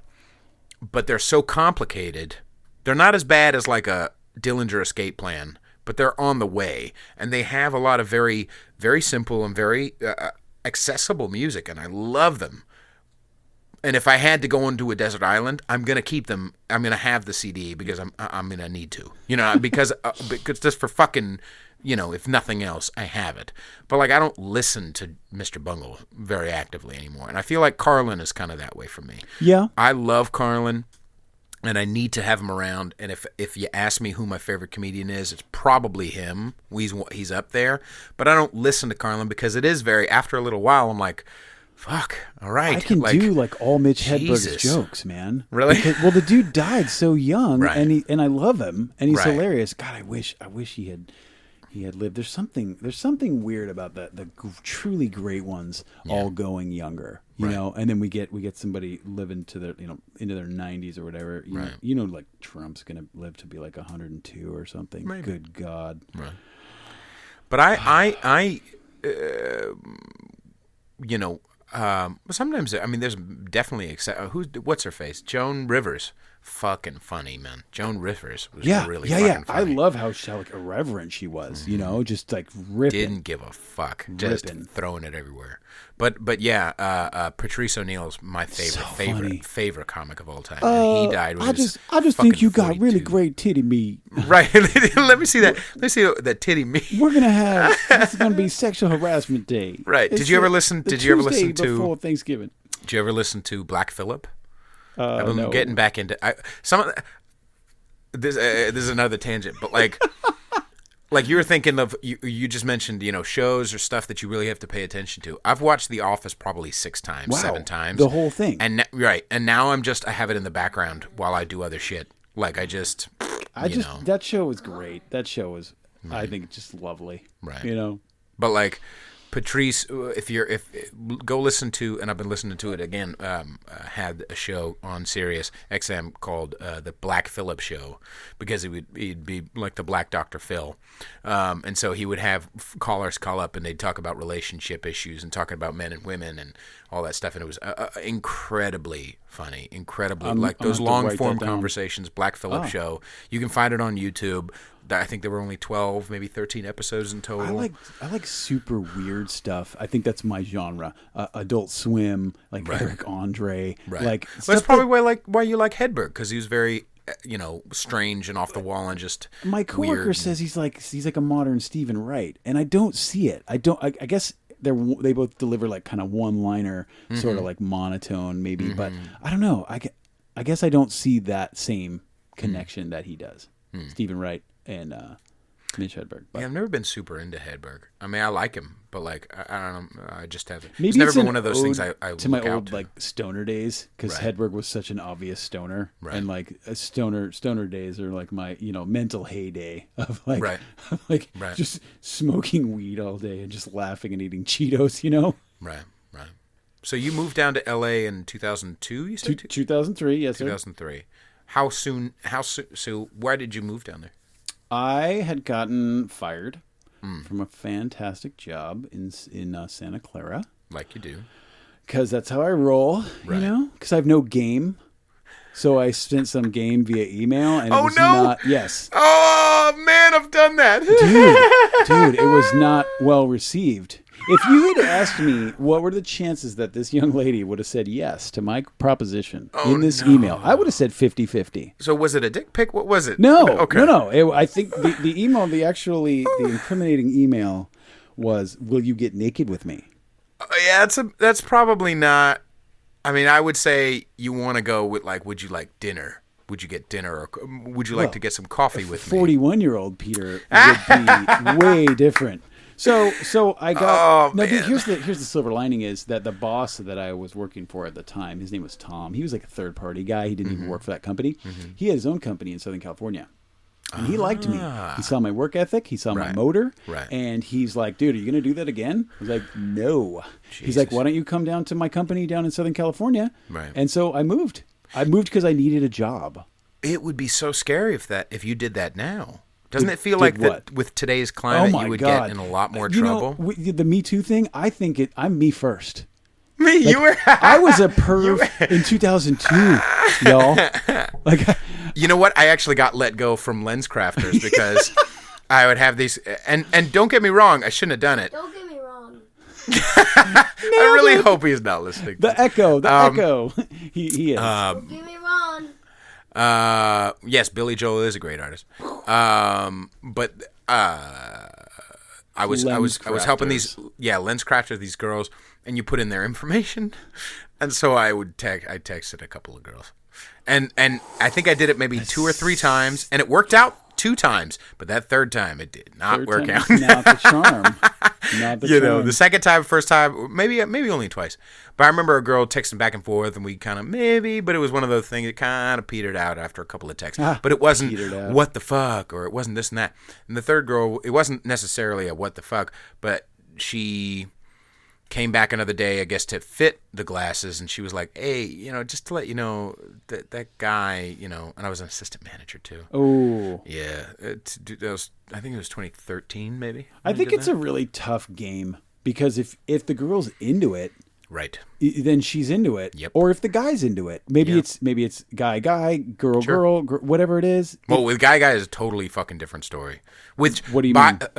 Because they are much more open. There's no inhibitions with a lot of gay guys. I know there are exceptions, and I'm not saying that there can't be abusive, of course.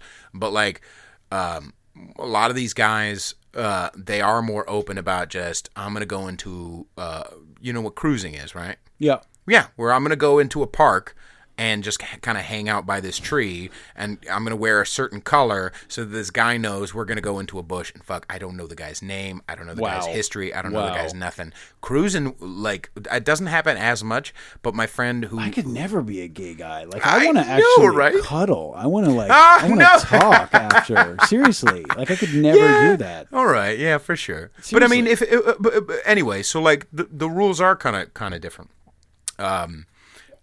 Which is, maybe I shouldn't. No, of course. I don't have any sponsors. I'm allowed to say what I want. But like, I do think, and maybe I could do a little more research. I could certainly stand to do a little more research. But Kevin Spacey was not crazy to try to do what he did. As far as the 14-year-old story, he shouldn't have done it because he's 14. You're not supposed to fucking do that with kids. Right. But it's not. But I have heard people who were 13, 14, 15, 16, 17 who talked positively about a story of an older man that they were with when they were younger. Like, you know what I mean? It wasn't, I mean, I'm not saying I should do it or anybody should do it. It shouldn't have happened. But like, if it had, there are many stories where, and there are probably other Kevin Spacey stories that I need to research, and he's probably a horrible person. Sure, well, quite possibly. Like, as far as that one story about the actor and he's 14 and they're drunk and blah blah blah, or Kevin was drunk, I don't think that was let's ruin your whole career over that. I mean, just over that. I think there may be other stories, but like, I'm sorry, but like, if the guy had a positive experience, and not just that, you can't be a skinny white teacher in her 20s or 30s and not fuck students. Like, can we be really like a girl? You know what I'm saying? Do you know how many stories there are, story after story after story, of female teachers having sex with 17, 16, 15, 14-year-old students? Rogan, or if it was Corolla, or who it was, but maybe it was actually, God, what's that guy's name? Oh, I want to. Man, I can't think of his name. So funny. Okay, I'll get his name later. But a teacher called in and they asked like why do you, what's the allure, like what are you, she's a female teacher, like, Right. why does this go down? Oh, She delicious! What a good girl! Dude, I right? want her not just in my bedroom, but also in the podcast. I need to talk to one of those girls. She talked. Well, this one hadn't done it, but she knows ones who have, and she gave a perspective on it, which is just that, you're 25 and you're in a room of like 14-year-olds, let's Right. say, and there's 15 boys. Right, and a lot of these dudes are like grown, They and may they're be, like, they may and they got be. some game And too, and you're cool. She said that like they keep you younger. They keep you. She felt cool again because maybe she's 25 or maybe she's 30 or even more if you look at some of these stories. Sure. But in that room, she's the cool teacher. She's the cool hot teacher, Mrs. Thompson or whatever. Right. So she sees why it would be easy to potentially fall into that. Right. I've talked with I fooled around with a girl who had done that and who had gotten caught. She hadn't actually followed through, but she had texted with a student and gotten in trouble for it and got caught and went to whatever. I need to get her perspective on it. But like, Hell yeah. but like Corolla says if we you've- talked about it and like, to me, I'm sorry, but like that's just hot. Like it's Dude, it's hot. It's hot. It's hot. That's what Corolla says. If you've masturbated to the thing, it wasn't traumatic. Yeah. If you were like a Yeah. 14-year-old boy Yeah. and you banged the teacher Yeah. and you masturbated to it, you don't get any punitive damages. You're Right. not actually injured. Right. But I mean, But with women, I think it's very different. It is different. because the boys are actually trying. Right. I tried to get Mrs. Chibatari's attention when I was in second grade. Right. I tried. I Right. really did. Right. Second grade. He's going into first grade this But week. at the same time, females try in their own way. I But don't know. I don't yes, know. 'Cause absolutely. I I have talked to women. 13-year-old I have today. She is not interested in her teacher. I promise you. I promise No. you. She's I'm a not saying. kid. But like, there are some women, like when you're 11, 12, and that thing, all of a sudden you realize guys start looking at you a certain way. Guys start treating you a certain way. And you've been There- looking you for it now- for 5 years now. And now you've got power. And now you're like, okay, there's this thing that I have that it's not necessarily it's the pussy, but like there's an energy, there's something that I possess that I was born with that guys want. And they are going to open doors for me. They're going to whatever. Yeah. Or, like, I'm not saying we should hold anybody who's under 18 accountable, but like, you can't tell me like that a girl who goes on a date, if she's 18 or even a little younger, if you go on a date with a guy or like a guy comes on to you, that it's crazy. It just came completely out of the blue. No, sometimes it fucking doesn't, and you know better. There have been women who I tested the water, get a little more. Okay, I'm going, and then I make a move, and it's just, what? How dare you? I've never in my life. Like, fuck you, you do know. You do know. Where were you? Because that girl who I got fired over, I can't remember the exact number, but it was somewhere between 300 and 600 emails that her and I had exchanged over like a multi-month period. Okay. We'd gone to movies together. We had never kissed or gotten intimate. But I really thought, Going to movies by yourselves. with her, yeah. She had told me about. See what I'm saying? She had told me about sex shops in the area because I like Right. pretended like I needed Good to know girl. where they're Good like, oh, which girl. one's the good one? Which one do you go to? She would talk about like blowjobs and stuff. It's Right. like how far be it for me to intimate that you might also want to like talk about blowjobs. Thank you. And go to a movie with me and tell me about sex shops and Right. maybe get naked with me. Right. Because by the way, all you gotta do is say no. All Right. you gotta do is say Thank you. Well, Well, I'm flattered apparently- but not interested. Apparently, sometimes, a lot of times, that, especially depending on the setting, guys can't take a no. And that sucks. I can. I so can. I really, honestly, me too. dude. Me She was too. 19 at the time. If she had said anything, How any old of that, were you? I would have been. So 2002, I would have been what 26, Ah, good boy. something like that. So awesome. With Oh, no game. fucking No 18, game 19. having- Yeah, I know. I feel you. Were you sober at that point? Yes. Yeah, Yes. yeah, That was a tough one. That was a I think I tough was one. 11 I think I was 11 years sober when I did that LensCrafter shit. Wow, no excuse for that. No. They were. If anybody has pushed boundaries, I'm the guy. Hey, it takes what it takes. Sometimes quickly, sometimes slowly. Right. So that when they walked me out of the building, this job had a pension. Oh, they walked you and out of they're the like, fucking before they walked me out, they're like, don't do anything stupid. We're just gonna walk you out to the building. Don't just grab your things and we're gonna go. Right. And it was like the walk of shame because I couldn't say goodbye to really anybody. Right. And now I'm in my car with my box of stuff. I had this killer job on Friday, and now I got like nothing. Right. What a terrible time to leave Silicon Valley. 2002, and I leave. I gotta tell you too, though. Part of that is that she was 19. Well, these girls have the power. They know they have the power, but they don't know that they know that they have the power. Right, and they don't know how to push off this guy or whatever. But if I had sent this email to her on her Hotmail or Yahoo or something, I would not have been fired because there's no excuse. This is what I was told at the time. There's no excuse for looking at your Yahoo and your Hotmail while you're at work, so it doesn't make for a hostile work environment if you're. But I think today I don't think that would fly. No, I don't think but so. at the time, that's what people told me. Right. You know. But I mean, know.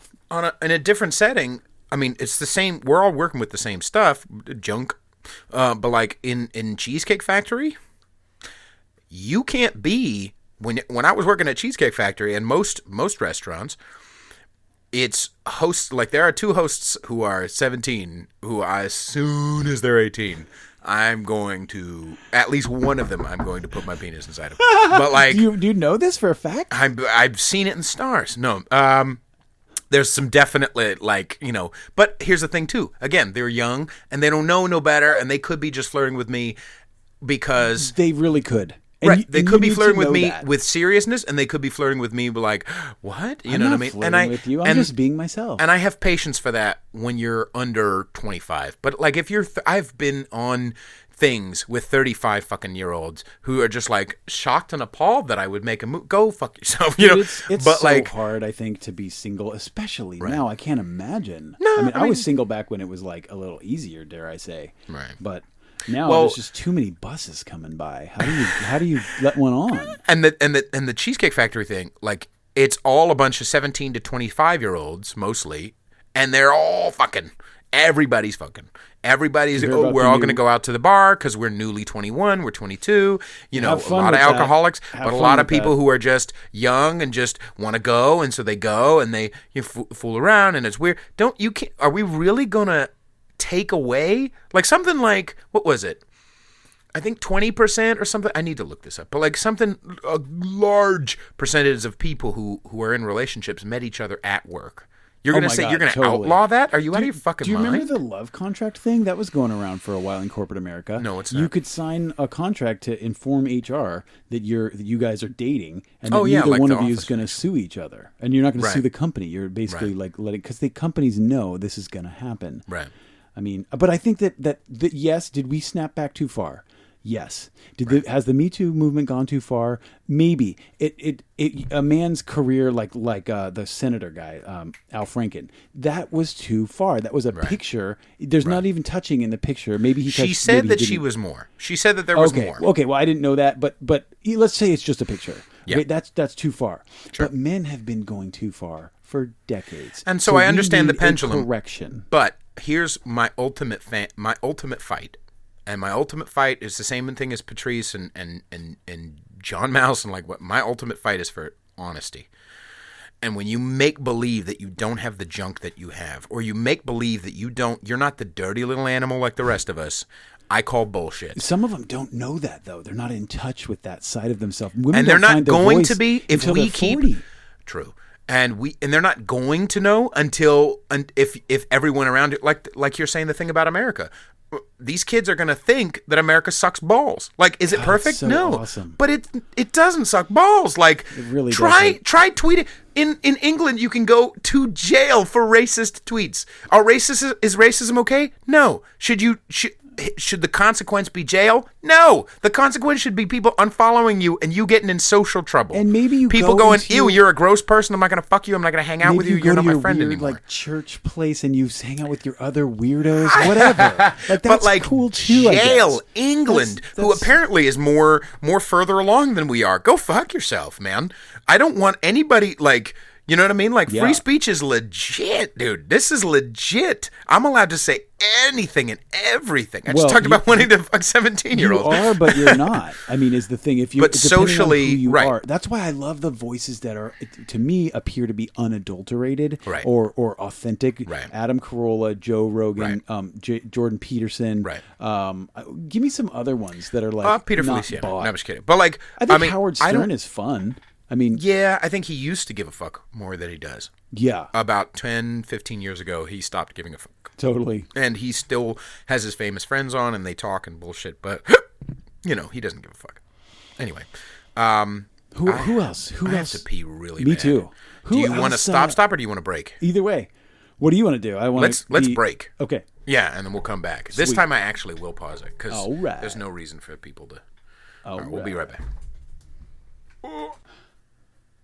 Wait, is it? Oh, okay, yeah. All I had to do was press pause again. Sorry. What? Oh, yeah, no, that's the wall of The art. the guests that we had on the show. See, if I had any sort of creative, a pen, that would be wonderful. Well, I think I got it's the a different other show side. now, though. I got the other side of the brain. I got the linear side, the analytical. I've worked But on you're- computers, and but it's you're still very creative, though. It's very. I like to think I have some creativity within that linearity, and then I kind of go and explore off into some weird spiritual Is linearity stuff. a word, or are you just being John Mouse right It now? might be. It might be both. Okay. But you know No, what I think... mean. yeah. No, well, just extrapolate a bit. It's just that sometimes I get so rigid in the way it needs to be and the way it is. And here's how you cut open an avocado. I almost got divorced over an avocado like Nice. this past week. Not really, but we got in a heavy fight, 0 to 60 in like Tesla time. Have you ever been in a Tesla 0 to 60? It's No, very fun. her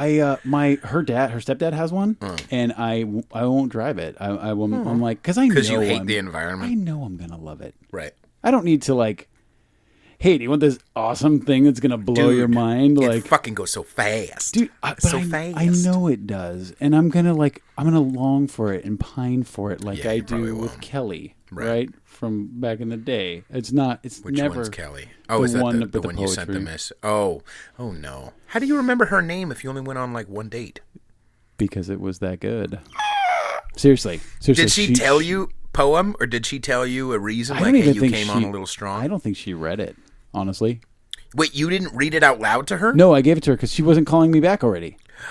Okay, I know, You don't I know. go with a Dude. poem if she's Look, not. no game. Okay, so You're echoing a little bit. no, I think you're all right. not with me, not with mine. All right, continue. So linearity, yeah, I'm just like structured, regimented. Like I think there's one way that it has to be, and it works really well for my job. Sure. Because computers really like to be procedural, but it doesn't work so well when going with the flow or in a relationship or raising children. Does it work with your professional relationships? Yeah, No, probably, right? no. No? Well, linearity doesn't. I have to, and I consider myself more loose than your typical computer guy. I think that a lot of those guys tend to be like, they don't get dates, they don't shower, they're unkept. I mean, Right. the really, really good ones. That's how you know I'm not a genius. Right. Is that I shower. I did smell a hint of, I think, what is that? That's like a ocean spray? Wow. I don't even know, but you might be right. It's No, I'm I'm kidding. it's like an Old Spice. Yeah, I have no idea. That's and I hilarious. think after it came out of my mouth, I realized that ocean spray is actually a drink. I'm like, wait, I does he don't mean know. drink or does he mean like Arctic Listen, Ocean breeze from Listen, the after Old I Spice piss, all the funny goes. All right, all the funny left my urine. into the toilet? Continue. That's hilarious. So man, I find that that in relationships, I think I'm a little bit more versatile than your average computer guy, and I pride myself on that. I think I'm personable. I think I'm funny. So it's I think- easier than it gets a nice ego boost when you're the coolest guy in the nerd pool, right? Totally. Yeah, Totally. You're like the guys. You're like the guy all the nerds want to like go out with. Totally. Like, oh man, he would get me laid. There, I would try to get like at least some. He's making all peripheral. He's vagina. making those girls laugh over there. Like, Right. What's his like? I could talk to girls. Well, not when I was 24. Sure. But shortly thereafter, I mean, because all jokes aside, I did learn a huge lesson with the pain of losing that job. And I can count on one finger the number of inappropriate things I said or did to a girl at work after that incident. Right. And even that one was too far. And it wasn't that far, but it was just like, you can't mess with somebody at work. You can't. I mean, I can't. Yeah, I mean, it's inappropriate, but like as far as the Louis C.K. thing, like I think it's inappropriate to do, but I mean, I know you shouldn't, but like lose your whole career, like. I mean, I think we need to make examples of certain behaviors, so that it stops. Like a Weinstein, yeah, fuck that dude. The pendulum will come back. Absolutely, the pendulum will come back. Men need to be put, on notice, and they need to like chill a little bit, keep it in the pants. When in doubt, keep it in. Right. At the same time, I do think I have run across a number of ladies, and I don't think it's because the dudes are afraid that they're gonna cross some invisible line that they're gonna get in trouble with. But I do think that I come across a lot of ladies who don't like timid men, and nobody does. And how, no women and does. How how it the timidity of like, oh, I don't want to offend her. I don't like, it doesn't help. You know what I mean? It may be more safe, but it also is less fun. It also is like a guy. It is primal. You know what I mean? And it doesn't just serve the guy, because at a certain point, I think both men and women, we go insane when we don't have sex. We go insane. Oh my God! I think on both sides. Men, they go like homicidal. Right. Guys go homicidal. Girls get a bunch of cats and get a ring and like marry themselves. You know what I mean? Like, I'm all I need, and they just like, and obviously those are the extremes of both. But in general, I think we go pretty crazy. It's true. I think I start to go crazy after like a week. Yeah. I mean, I'm literally like burning down the house in my mind. But you beat it, right? I mean, Well, yeah, but that doesn't count. Like, because I'm married. I have expectations. One of my advisors years ago, spiritual advisor, he said that marriage isn't the problem. It's the expectations. And I really like that, because I had expectations and still do about what married life is going to be like. Like this is, I can be friends with anybody. I can be intimate and have heart connections with anybody. Right. And you can live with those people. This is a John Mouse one. This is a John Mouse gift. What? The sex has to be good. Right. Because it's the only thing that delineates and distinguishes the relationship I have with my wife than I do with you or John or any other girl. Right. Because I want to be naked emotionally and intimate with you or with other people that I see. Right. But that physical thing for me, because I tend to be like a monogamous guy, I want that has to be good. Right. So if it's not, I start to burn the house down in my brain. That's legit. And I think a lot of it stems from that sex thing and the fact that there is a power thing, and there's a lot of like, okay, I don't see this guy. I see this guy as kind of timid, and I can start bossing him around, and I can start and I can start that, and I think it's innate. I don't think it's malicious. It's not conscious. I think a girl wants to have a guy who can be a fucking dude. Totally. Did you see this study that just came out about vegetarian women? Even vegetarian women are not attracted to vegetarian men. Nice. There's like. They did a study on this. So, your subconscious mind is like, oh, animal rights and it's wrong and meat is murder and yada yada, but your boyfriend is a meat eater. Right. Because you need that, like, that yin to the yang. Yeah. And not just that, but like, I think when we it goes back to that honesty thing, if we but like, okay, a girl who wants safety might be willing to subconsciously, not consciously, subconsciously sacrifice fun and joy and that primal, like that need to just be his girl, like just, in order to have the safety. But you need to know that you're doing it, and I think that in this climate, and it's not just the Me Too movement. It's been going on for a long time, where it's just like, if a guy gets up at a slam poetry thing and talks about not getting what he wants in dating, he is seen as a loser. If a girl gets up and talks about not getting what she wants as far as dating, the guys are the problem. And not Yes, just totally. in that room, but I mean societally. There's a like we double all standard there. know, right? Absolutely. And part of it is that dudes just won't tell a girl like, no, baby, like it's because you're not like you don't take care of your body. Like, no, baby, it's because you're not funny, but you think you are. Or no, baby, it's because you're not willing to let a guy be a guy, and that's why you're not. And it's so hard for me to be super honest with women generally. Like to be like as honest as I could be with you. Right. I can't have that same comfort level nearly as easily. And I think it part of it is because, you know, as Patrice O'Neill put it, like because you're holding the pussy hostage. You got a gun to the pussy's head, like, give me what I want, tell me what I want. Sam Kinison did that too. I got the pussy. Right. And the thing is that the problem is that okay, I acquiesce. Fine, I won't tell you that thing that you're threatening. But then I'm meanwhile, gonna kill they want you to tell them. Yeah, and they crave it like on a primal, and they'll fight you about it. They want you to come back. Right, They'll come back or on the ground. they'll cause a fight, and I've definitely caused fights in other ways. But like females will cause fights in order to get you to give a fuck, in order to get you to outwardly show that you give a fuck, or that you're willing to fight them, or like if you can't fight me, if I'm your girl and you're not willing to fight me on something that I know subconsciously is a bullshit thing, I'm right. Then you're not willing to fight some dude who literally will kick in our door and rape the shit out of me. And you know that's the primal part, the biological part that's going on underneath the you know, oh, I'm fine. You know, there's I'm not fine because you didn't stand up for me. Right. And I'm feeling disconnected from you. No wonder. Isn't that such a piece of shit move, though? I know it's subconscious, but like you. Oh, sorry. Is it still plugged in? Okay. Like if you, like, no sane human, and I know it's subconscious, but no sane human would literally, and I've had this conversation with women that I've been with who are like, well, yeah, but like, where it's like the female is causing the problem, and then also wanting you to fix the problem, and it's almost like, I know I'm just reiterating what we just said, but you don't understand, like, it's so fucking insane that the diabolical, the subconsciously diabolical idea. It's the other side of the coin that attracts us to them.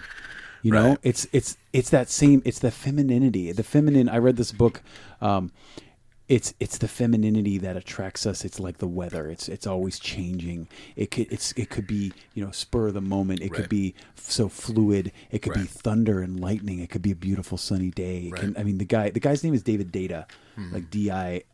The book is awesome. I can't remember the title of it right now, but really good, solid approach to the biological, the primal, the masculine, and the feminine, and how they feed off and need each other. And it's not male and female. It's those energies of the masculine and feminine. So I was, as far as part of my spiritual program of life, for a long time I was super ultra rigid and to a fault, where I was a complete douche, and you know, for a long time, and was overly masculine as far as thought of it. Of no, you have, like you were saying, very like, no, there's one way to approach God, or there's one way to this, or there's one way to that.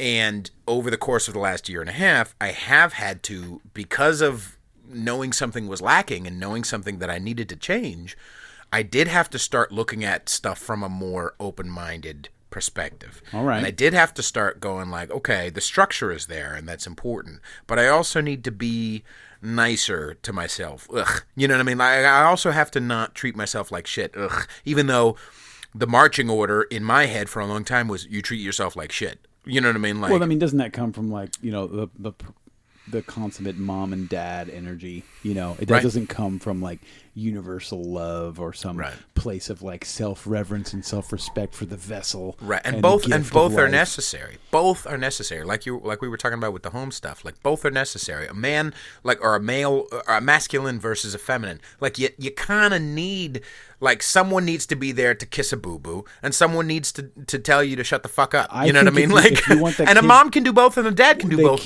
But, you know, but if you look at our relationship, for example, she and I bring different things to the table, and we don't always agree. Right. We agree about a lot when it comes to the kids, but we don't always agree, and that's okay.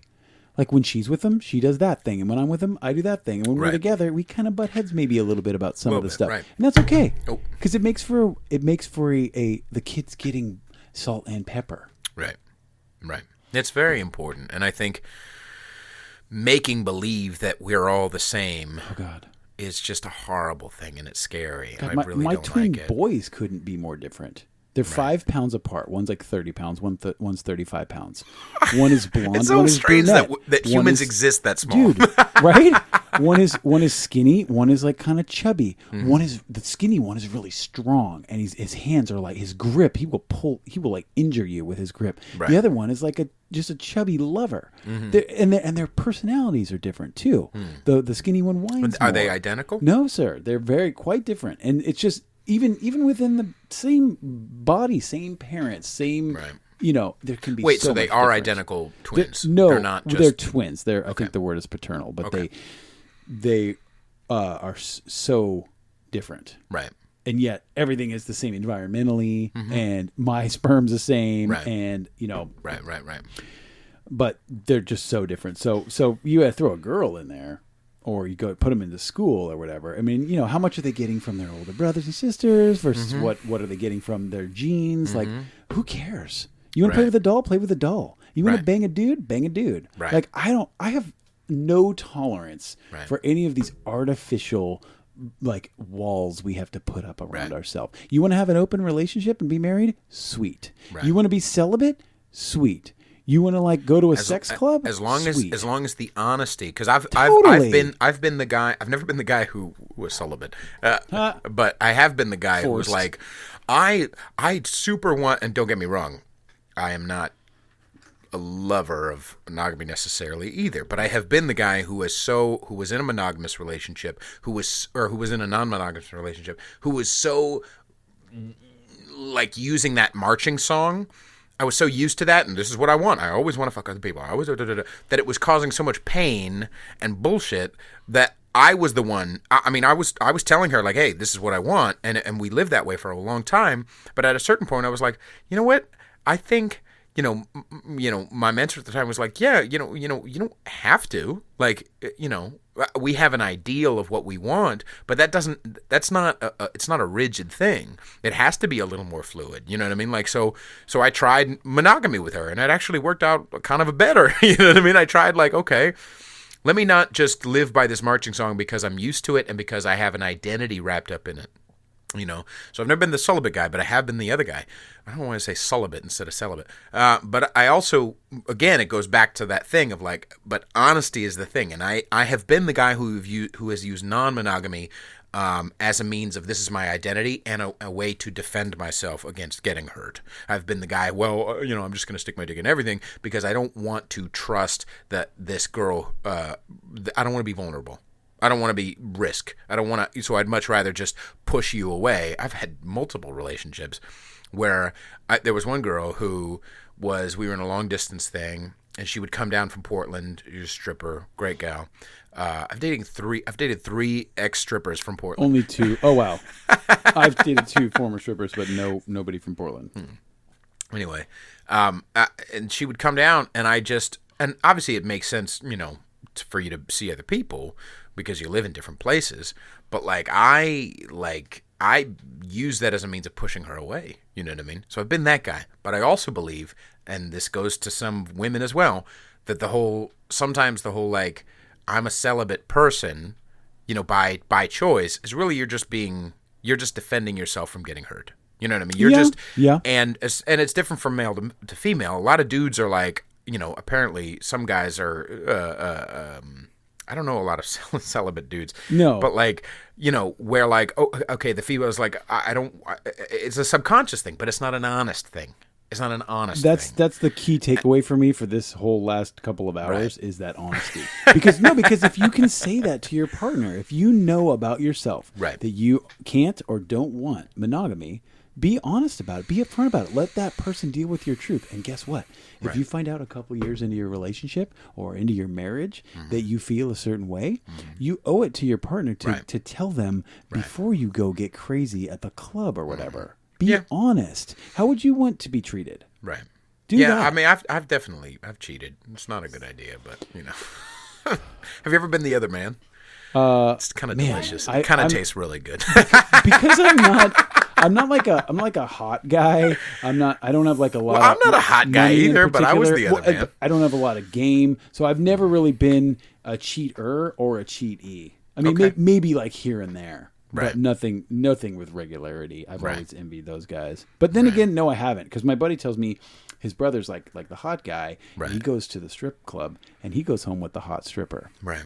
And he said, imagine how hard it would be to try to be monogamous when the hot stripper is coming on to you. Yeah. So it's kind of like I'm willing to risk it. I mean, are you? I have such an easy life. Honestly, my life is so easy because nobody. You're a creepy boy. No, sir. I have such an easy life because I don't have those problems. I just don't. Women don't hit on me. They don't come on to me, and it makes it easier. I know you are. It makes it easier for me because I don't have to say no. And I think that's how they're wired. They're not supposed to go out and come on to us. Yes, agree. And they do it subtly. And believe me, there's a couple in my life in the last couple of months that I know for sure would be open to a thing, but I don't pursue it. Just send them up to the Bay Area. No, I'll take care of that. But then you'd be vibing on them. It's like I'm an acquired taste. You yes, learn, for sure. Yeah. My wife explained it like I'm a brown paper bag with $1 million in it, and she doesn't understand why these girls stepped over the bag. They didn't look inside and see there's $1 million in this bag, which I think is like it's kind of a little bit underhanded, but it's also really, really sweet. Is it also? I mean, it could be partially. I mean, because I think I am too, right? Which, on my better moments. Women aren't into looks, anyways. They're into feelings. Isn't that strange? Yeah, that's really weird. What? The cake thieves parting gift. That's so sexist for us to say that. Yeah, but it's true. It's in my experience. It's in my experience as well, and that goes back to the honesty thing, which is why when women go off with no filter, dudes, we had no filter for a long time. Sure, we were allowed to just hit them and rape them, and I mean, there were consequences. Don't get me wrong, but like, who was believed, and you were married, so it's impossible to rape your wife, or all kinds of crazy shit, right? But right now, women there's societally very little filter, and it's not okay, and it's not good for us, and it's not good for them. It's not. It's not good for them to, like, for girls to just make believe, like, that they don't want what they want. You know what I mean? Because not just that, but like, I don't know why I keep I don't know why I keep dating bad boys. Because you like bad boys, baby. But that's it's perfect. Okay. You know what I mean? It's just perfect in their life. Stop lying to your fucking self. They will eventually. Evolution is stronger than like the media. It's stronger than their little like whims of the day. Right. And they will eventually. It will win. You can go ahead and put a That's concrete true. wall in front of the ocean like they do down in like Laguna Beach. But then the waves come and crash and take that wall away. Right. It's going to happen. It's just a matter of time. I agree. But on a shorter time scale, why would we let a poor 20-something-year-old who, or, say a 19, as for, oh my God, he sent me an email. You're going to waste you're going to wake up when you're 40 and realize, oh, fuck, I like it when a guy's a little more aggressive. Hopefully 32 or 28 or something. Thank you. Yeah. Because by the time you're 40, I'm sorry, honey bear, you're not as hot as a 19-year-old. Like, you're just not. You know what I mean? Like, I've been with lots of older women, and I love them with all my heart. But, like, let's be fucking real. Like, real. Well, if you're 62... then a 52-year-old woman might be perfect for you. You guys are on the same speed, and you're playing tennis or whatever. But a 48-year-old, or let's say 50, a 50-year-old woman and a 50-year-old dude, he may have the maturity that she wants. He can't fuck her like I can. You know what I mean? Like the 50-year-old dude? Oh yeah. Nice. I think generally speaking, because I'm a piece of shit. I'm a great, but like my back is really better than a 50-year-old. Like my legs are. I plan to be really good at 50. I do because only got 9 years and I got a lot of time left. You're not a vegetarian anymore. So you should be able to. We're 7. You get all your good years back. All your good protein in. Oh my God. We're eating so well nowadays. Yeah. So what's this organic? You're just mostly eating organic stuff? Well, we read this book it's helpful for all sorts of things for the gut and for the way that the nutrients are absorbed into the bloodstream and I should not be drinking aspartame right now. Well, that's one of the things on the no list. But I just feel better when the more like natural that I eat, the better I feel. And like if I can get grass fed beef or if I can get like natural butter or even like raw milk. Organic fruits and vegetables. I've been juicing lately. I feel phenomenal, and I'm losing weight. I'm still losing weight. I'm down like over 30 pounds in 12 weeks, and I'm feeling You're not great. A fat I'm working guy, out. though. Well, I was 12 weeks ago when I looked in the mirror and I saw a fat guy. Okay, but and you understand. Like, no. You're sitting across from an actual fat guy. No, but okay, that doesn't mean I wasn't fat. All right, to your standards. No, but seriously, I can legit say. I felt my breasts jiggle as I would go down the stairs, and I'm not a fat guy. I don't do fat guy. Yeah, so now but, I went but from you understand, I've lived that way 175. since I was like fucking 15. You get it. Look, I can't identify with what your experience is. Yeah, I can only tell you that for so long I was 175, 180, 185, slowly inching up. Right. And I found myself eating too much Haagen-Dazs, trying to change the way I felt, and it didn't work. Right. I would just eat the whole pint of Haagen-Dazs, and I would still feel the same, except now I'm gaining weight. So I had to cut it out. Yeah, that's legit. Feeling way better now, dude. I mean, it's my friend. I don't know her super well, but I was asking her. I was like, how do I not treat myself poorly? Because I'm not used to that. I'm used to, I'm the military. This is the right way to be spiritual. But like, and you know some of the people that I'm talking to. Did you know that I was evict them? No, but you know who I'm talking about, right? I think I do. Okay, yeah, we'll talk about it after that. Anyway. The name that shall not be named, like Voldemort. Well, no, I mean, the guy saved my life for a long time, but, at a certain point, I have to grow up. Everything comes into the universe for a purpose, for a reason, or for a season, or... Right. So just some of us hang on to it for 10 years longer than we should have. Even if it's for no other reason than to learn what not to do. Yeah.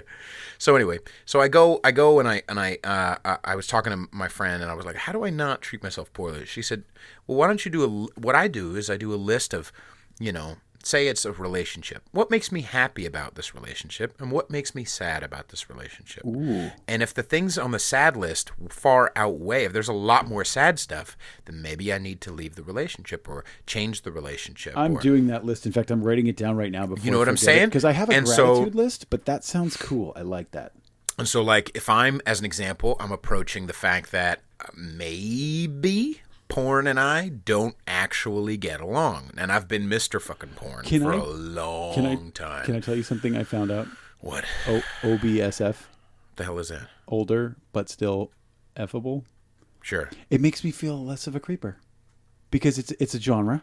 And then it's like... No, I'm not saying that. No, I'm saying... the type of porn... Yeah, okay. What I'm saying is that's not... It's super... unreal and creepy if it's like some kid. Oh, I hate. And it's all this violent stuff. It's like I'm not into any of that crap. I love violent porn, but I don't. But kudos. Right. Not me. It's not my speed. That's such a great reaction. Kudos. It's seriously. There's enough genres. But I don't like the Barbie.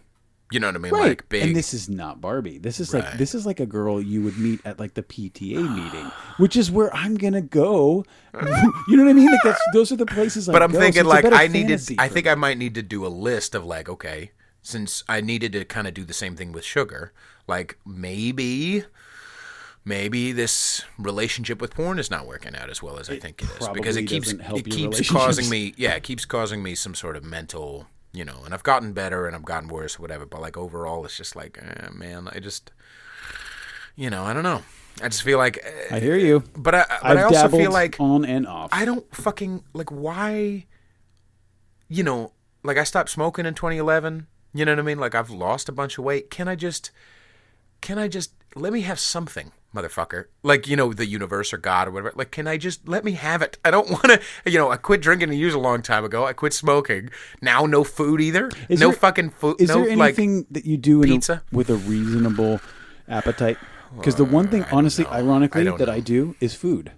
Like, I can have like. Well, that's where you and I. That makes sense. Like for me, I can do it legit the right way. So like my friend does a certain spiritual structure where it is regarding how spirituality and food mix, or overeating, and in that type of spiritual structure, there's the idea of what your limit is. You know what I mean? I know I can't do one slice of pizza. Totally. Because I'm going to leave. Everybody else is one slice. I'm going to leave and get a pizza on the way home. Have you made zucchini pizza at the house? All right, I'm going to have to ask you to leave. No, I'm don't serious. tell me zucchini pizza. Dude, if pizza, you mean with the bread? If pizza's a 10, instead of flit? If pizza is a 10, zucchini pizza is 9. I'm not exaggerating. You're the worst person in the world. No. You have to be. No, listen. You get All zucchini, right. you cut it in half long ways, so you got these long, slender halfies. Right, you right. scoop out the seeds. This sounds like one of those Facebook videos Dude, where they show you how to make it right there. So you end up with like these things that look like this. They're like like a half a penis, Or like a Charleston chew. Okay, and then you put your cheese, you put your sauce and your cheese and your pepperoni, whatever you want. You cook it 15, 20 minutes at 350, whatever. It's so good, and there's no guilt. There's no bloating. You can eat a ton of them. It's vegetables. Right. It gives you that same like. Put a little Parmesan cheese on top, do a little pepperoni, whatever you want, Canadian bacon. It is delicious with zero guilt. And it is, I'm not exaggerating, it is 9 out of 10. The bread is the least important part of a pizza, if you ask me. It's the least, it's boring, it's bloating. It's tasty. It's tasty. Right. Do you ever go to Pizza Chicago in Santa Clara?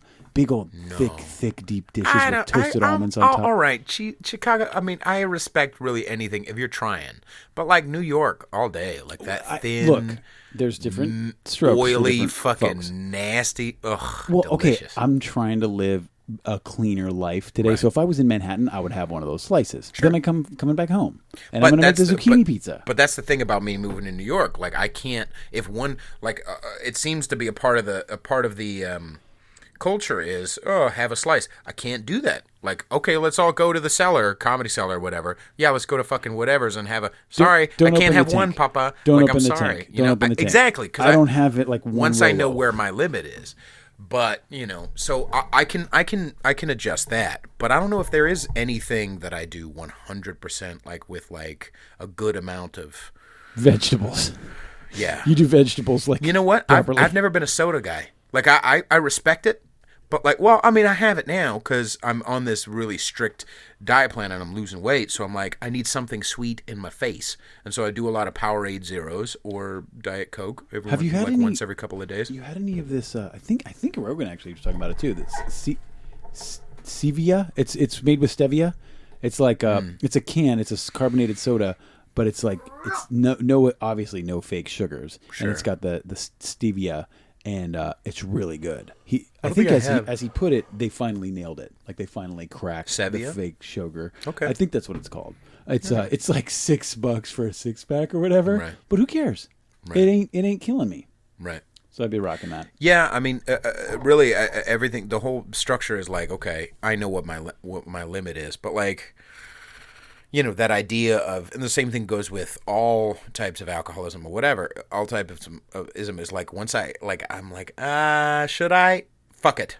And I push it. You know what I mean? I have not been saying fuck it for the last 3 months. I've been holding true somehow. Well, no, but I did seeing that. results and it feels so good. Exactly. And now I'm starting to do crunches and like pull-ups. I'm feeling so much better. Right. The year, I'm 41, like I said 8 times.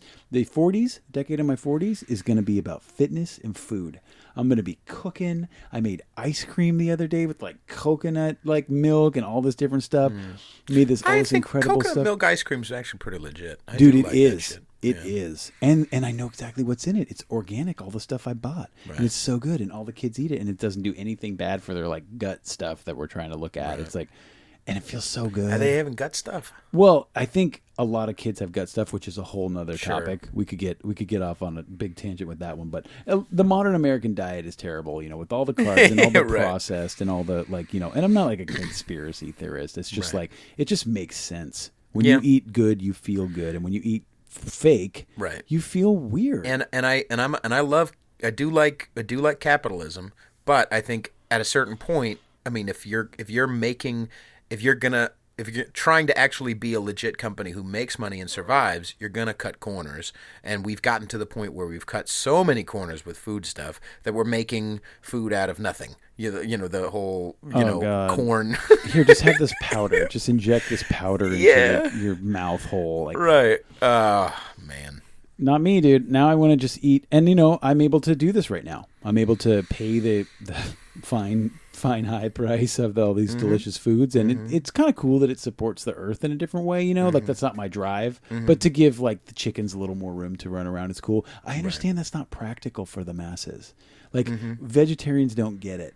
The earth-hugging people don't get it. You cannot push this model out so fast to everybody. Right. They can't afford it. It's like we, they were talking about on a Opie and Anthony shows, like switching over to, gas made of corn right away. Like, I'm sorry, we're all piped for this fucking oil shit. Like, we're not. It's gonna take a minute. There's many infrastructures of many millions of people who rely on this stuff and work on this stuff and refine this stuff and go out and dig for this stuff, and this is like, can we do it better? Yes. Do we have to clear cut and make it so ugly and not even plant new trees? No. There's improvements that we can make. Can we get a little bit more honest about fracking and what it's doing to water supplies in local areas? Probably. Like, I'm not saying we need to keep doing what we're doing, but it's going to take not time. Every book needs to be the fucking Lorax.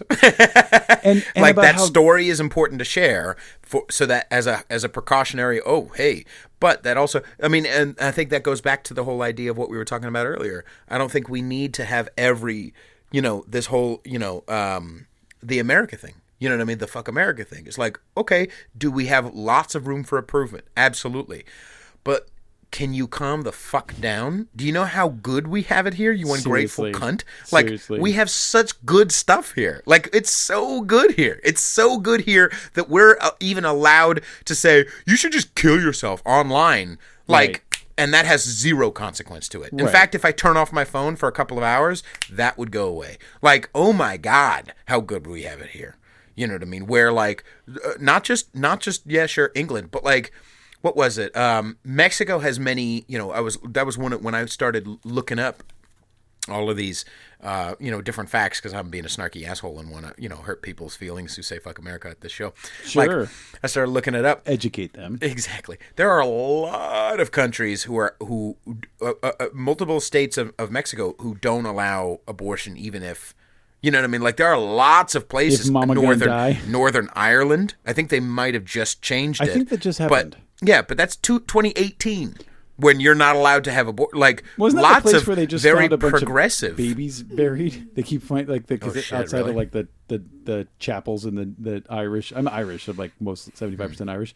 Like, they used to, like, I think, bring the pregnant women would go and bring the babies when they and they would abortion was so illegal and frowned upon, but they found babies, like, Jesus. Baby bones in mass. Did they say how old it was? Outside. I feel like it's 1700s or something. I don't know for sure. Yeah, shit was real bad for a long time. Dude, I mean, people lived till they were like 30. Well, hold on. Can I clear that up real quick? Because there's a misnomer that the life expectancy is so different today. Here's the difference. If you survived childhood back then your life expectancy was relatively similar. But if you count all those, like, 30% of kids who died before 10, and you average it out with the people that lived to be 70, it's like simple math. Are we living longer? Absolutely. But did they go from 32 to 82? No. And part of it is the mother thing, too. Death in childbirth was huge. Oh, my God. Oh, my God. So maybe it's not, it's not like we weren't. This guy would have died if it wasn't for the medical intervention that he got when they were trying to do a natural childbirth and he became in distress. That just simply would have been a dead baby and maybe a dead mom. That's just how it used to be. And this Western medicine just kicked in. And I've never had more respect for Western medicine than when I saw 12 doctors and nurses step in and jump in. And they were like, this team's wearing pink and this team's wearing yellow and the doctors are wearing blue. And everybody's like, choo, choo, choo. It was insane. It was so respectful. I had so much respect to see the West kill it. Like, they just nailed it. How long from when it was when it was in distress till it was okay? Was it like an hour? That's a good question. I mean, because they have to like close her up, and, or, you know, like give her like the injection in the back so you don't feel the pain, and like epidural. Yes, sir. And then wheel her over to the other place. So it was honestly, dude, like, yeah, definitely less than 45 minutes. I mean, it was like they were quick. Jesus. I mean, yeah, it's so. And not just that, but like you don't ever see those people again. Right, the doctor we did, because you go for some follow-up stuff. Okay. But then that's it. It's really wild. That is insane. You build such a good relationship with the doctor because you go meet the doctor through the process. Right. Ideally, the doctor you have delivers your baby in a perfect world. So you go see this person increasingly as the mother gets more pregnant. Then she delivers the baby. Then you go see her for a little bit of follow-up and pictures. You send some pictures and stuff. But that's a good point.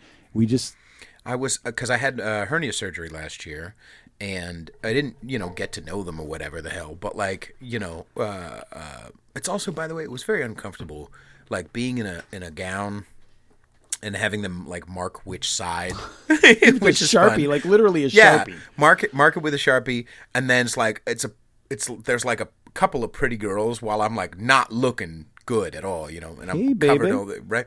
But anyway, like these people, like. Through the course of the anesthesia and everything, did have my life in their hands, and it makes sense that we should never see them again. And they're just talking about like their day, donuts, sports, right? And like, and then that's it. I never see them again. I never hear from them. There's you. no follow up. Yeah, just thank you for not letting me die. That's very, you know what I mean. And even if they did their best, or most of the time. But like. That's a fucking crazy idea. That someone would like save my life and then I never see them again. No wonder they have God complexes, some doctors, because they literally like they get to be the hand that heals for a minute, and if they blow it, good God, like. Yeah, I really want somebody on. I want to be able to talk to cops, talk to people who have worked in armed forces. I have a friend who's I want to have her on. I don't know her super well, but she's kind of this big kind of gay gal who served. And I want to have doctors on. I want to be able to dissect that experience. That's awesome. That is awesome. And you're a good interviewer too. I think you just go with it, and you, like I said, you bring the things back that were talked about before, and you'll probably do a little prep work if you say you're bringing in like an EMT or like a whatever, Marine guy. You'll do some research on that. Yeah. On that. You know what sucks too? Have you ever heard of the Proud Boys? No. So I tried to have the Proud Boys on this week, and I might be able to reschedule with them. But the Proud Boys are this kind of fraternal. They're a little fratty. They're a little douchey, maybe. But, like, they're not Nazis. They're not, like, they're like, but online, this is what these guys are. They're Nazis, and they're racist, and they're homophobic. Well, but not like, according to their website. According to the Huffington Post. Exactly. Don't but, like, when listen to them. you, like, there's multiple videos of black guys who are in the Proud Boys who are like, yeah, we're not racist. Like, we're not... like there's this guy right here, this black guy right here is gay, and he's in the Proud Boys. But like I tried to have them on, and apparently Antifa doxed them. Wow. Like, wow. Yeah. Like, not only did it take me a couple of minutes. I mean, I had already kind of known, but I just wanted to brush it up on, like, you're talking research. I just wanted to brush up on it and just like watch a quick video, just so I like, okay, are Antifa racist? Literally 10 minutes of YouTube digging, and I'm like. It's not even digging, just the right search. That's all it is. So 10 minutes of YouTube digging, and I'm like, oh, okay, yeah, no, these guys aren't. And not just that, but I exchanged emails with these guys, and they're fine. Like the guy's talking about, like, how his band, and like, I want to dissect his human experience. I don't want to fucking, we don't need to talk about 2.5 hours of politics and racism and, Trump and this and that. But like, I just want to be able to, but like, apparently Antifa, like, just. Wow. Fuck, man. It's pretty wild right now. It's really I kind of just want to like wake up in like 2024. or something. Yeah, just kind of like let this all cruise. I like being on the front line, kind of. I know I'm a rinky-dink little podcast. It might not go anywhere, but I love it. If I didn't have like my entire life taken over by other beating hearts, I would be doing like if your job didn't rely on it. If these people needed to, like I mean, that's part of the reason why I am thinking of moving is that I am a free agent. You know what I mean? I don't have a relationship. This is the time, man. I don't have a kid. You know what I mean? I don't have a house. You know, I don't have whatever. So it's like I'm not tied down, and that means that it does give me the freedom to say whatever the fuck I want to say. I love that. You know what I mean? I love that. And I love that you're not afraid to say that on a recorded medium where, you know, things will come at you 11 years later when you're like on the PTA board or something. Who knows what it even is? Well, and I think hopefully by that time context will have mattered. I mean, it seems like it's starting to more. Like James Gunn getting in trouble for his tweets. Do you remember this? James Gunn a month ago? What was the tweets? So he was making like pretty much pedophile jokes back in 2011 or something. Like he would just, when Twitter had first started, he would just make a stupid one-line joke. You know what I mean? And he's a director, and you know he's directed a bunch of So now he got in trouble for those, and Disney took him off of the directing the third movie, and he'd done the first two. And this is the first time, as far as a widely public, like all of the actors wrote a letter saying, "Yeah, we know this guy, and he's fine. We defend him." You know what I mean? For the first time, where normally over the last year, if you're caught and the mob goes after you, you're dead. You're done. Right. There's no coming back. In fact, if you start to defend that person, you are vilified. And so now it's like, oh shit, like there's a sea change possibly. You know what I mean? Well, thank God, because we can't. There's not too much farther we can go down that path. Before you know it, there's not going to be any more comedians or actors or directors. Everyone's just going to be like, you know, oh my God, he said she. Right. He said black. Right. And not just that. Do you feel like you want to start wrapping up? Yeah. Okay. Only because of this kid and getting He's back been to really patient. Well done, sir. Jesse, give me some of this. This kid rules, man. He's a very nice boy. Lucky you. Man, I didn't do much to get it because the mail donation is so small. Bridget said that last week too. She was like, and then we well, get the last you both name? made a. Right, she was like, you both made a kid. She's like, yeah, what did he do? I'm like, well, hang on. You couldn't do it with him, technically. Let's be real. But, you know, I get it. We didn't carry it around for months and months and months and then breastfeed it for months and go through surgery and all this stuff. Like, But what I was saying was, what was I saying? I don't know. All I'm saying is I do feel like the sea change is happening, and I'm grateful Thank for God. it. And, please bring it on. And I just want to go back to respect. I feel like there was respect before. Like there was respect for opinions that weren't mine or yours. There was an ability to discuss issues. People actually, I think, crossed the aisle. Like in the 80s and 90s, they actually crossed the aisle to make political decisions and effect change. I would love to get back to a place where we can stop with the sensational bullshit and just get down to the business. I mean, I respect Bernie for trying to at least stay on topic. He rejected every opportunity to dish Trump and throw mud. Bernie was like, I just want to talk about the top 1%. You know, but then they fucked him. Well, of course they did, because he went from being a fight the power to like, okay, I have to join the power. You know, there were maybe some other options there. I don't know, but. But I mean, I don't know. I think bottom line is that like you, I'm sure we've said or whatever in so many words, but like when you get us alone, like most people are kind of okay. Dude, they like are. Most people are great. They really are. I mean? They really, really are. I don't know anybody. You know, I mean, even my people I told you about, the family members who are like religious, they're good people. Yeah. I mean, they believe in what they're doing. They believe it's like, but you don't understand. Like, God said this. He said it to the guy, and then the guy told us, and we have to like take that. Like, I can understand that. They take care of their kids. They're hospitable. They're sweet. They're loving. They're incredible to this kid. I went to a church a couple of months ago, or like maybe 3 weeks ago or whatever. And I don't, I haven't been religious. I was Christian before, and I think I'm a little bit, you know what I mean? But like I went to this church just because, my friend was going, and I was like, I was interested, and so I went. Because I have free agency, and go fuck yourself. I love that. So I went to church, and literally I think it was a themed show, a themed presentation, but it was a regular church service.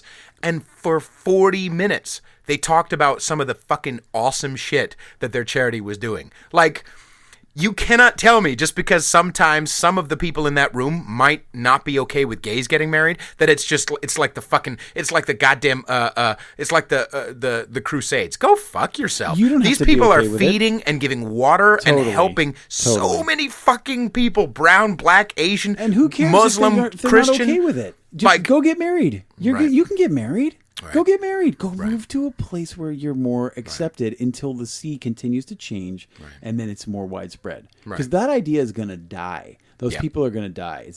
You're not going to convince my 55-year-old cousin to like suddenly embrace my brother-in-law. Right. It's not happening. And he can die though, and his kids are super pro rights. And not just that, but like I think it's exactly like what you're saying at the beginning. It's like we're doing an unconscious, subconscious shifting. I always think of it like bowling with the bumpers. When you get a little too much to the left, you get smacked. When you get a little too much to the right, you get smacked. And we're making our way faster and faster, better and better, down to the end of the fucking line. I hope to God we are. Don't, but understand that I definitely need to understand. Sometimes I listen to a story and I immediately take the right side. I'm like, okay, hang on. Let me take myself with a grain of salt. Let me just, because I could, so the many things I'm wrong at. You know what I mean? And one of those is this podcast. Nice. Peter, thank you very much for coming on. Pleasure being here. Thanks for having me. Tell John I love him, and I will put his penis in my mouth if that's what it takes for us to do music at some point. Wow. I feel like that might be a tiny bit too forward, like we were talking about with the girl at work. You think I should send him an email? I mean, ask him for a coffee or something first. I mean, I just love the motherfucker so much. I wouldn't actually suck his dick. I would add him. But like, rights for gays. I definitely, right? No, the fact that he did a song called "I Hate Music," where he literally was like, "What's that lousy sound I hear? It could only be one thing, and that is music." What does he say? God, he hated every other music. He was just like, it was so fun to hear him rant and go off. I just miss that. He and I will do music one day. I don't give a fuck. I do not give a fuck. Okay, do you understand? Podcast is my witness. He's gonna need some time though. Give him a couple of years now, but he probably has new I know. Motivation for his new. I hate to be so cavalier. I haven't talked to him in a couple of years. Sure. He probably has new motivation for new music now. Yeah, God bless him, man. I hope he's all right and his family's okay and all that stuff. How could you be okay? How could you be okay with that? I don't even know what the details of the situation was, but that's just I just can't imagine. Yeah, he's had some family tragedies. It's not supposed to happen. If this ever reaches his ears, we all good things to him. And I hope John and his family. I hope John knows that everything I say and think about him is authentic, and that I love him, and that I don't mean to besmirch or disparage or anything. It's a respect. It's not an ass kissing. John is truly unique. Right. He's a loving dude. He's a sweet dude. He's smart. He's a great musician. Right. He's an incredible conversationalist. And there's plenty of give a fuck, and that's the most important thing. Has a motive. When I listen to bluegrass, I listen to hip hop, I listen to fucking all kinds of shit. I only like it when there's give a fuck in it. And there's give a fuck in lots of things, but only like 10 to 15% of those things. But I listen to Sounds that. About right. And that's, I can feel in my belly, I can feel the give a fuck. And that's he's full of it, man. That's worth defending and worth spreading. So anyway, ladies and gentlemen, thank you, Peter. Thank you, Jesse, for your patience, sir. I appreciate, do you want to say one thing before we hear? You can say something into the microphone. Say bye, everybody. Hi, everybody. All right, now you have to say bye. Bye. Bye, everybody. Thank you again, Peter. Thank you.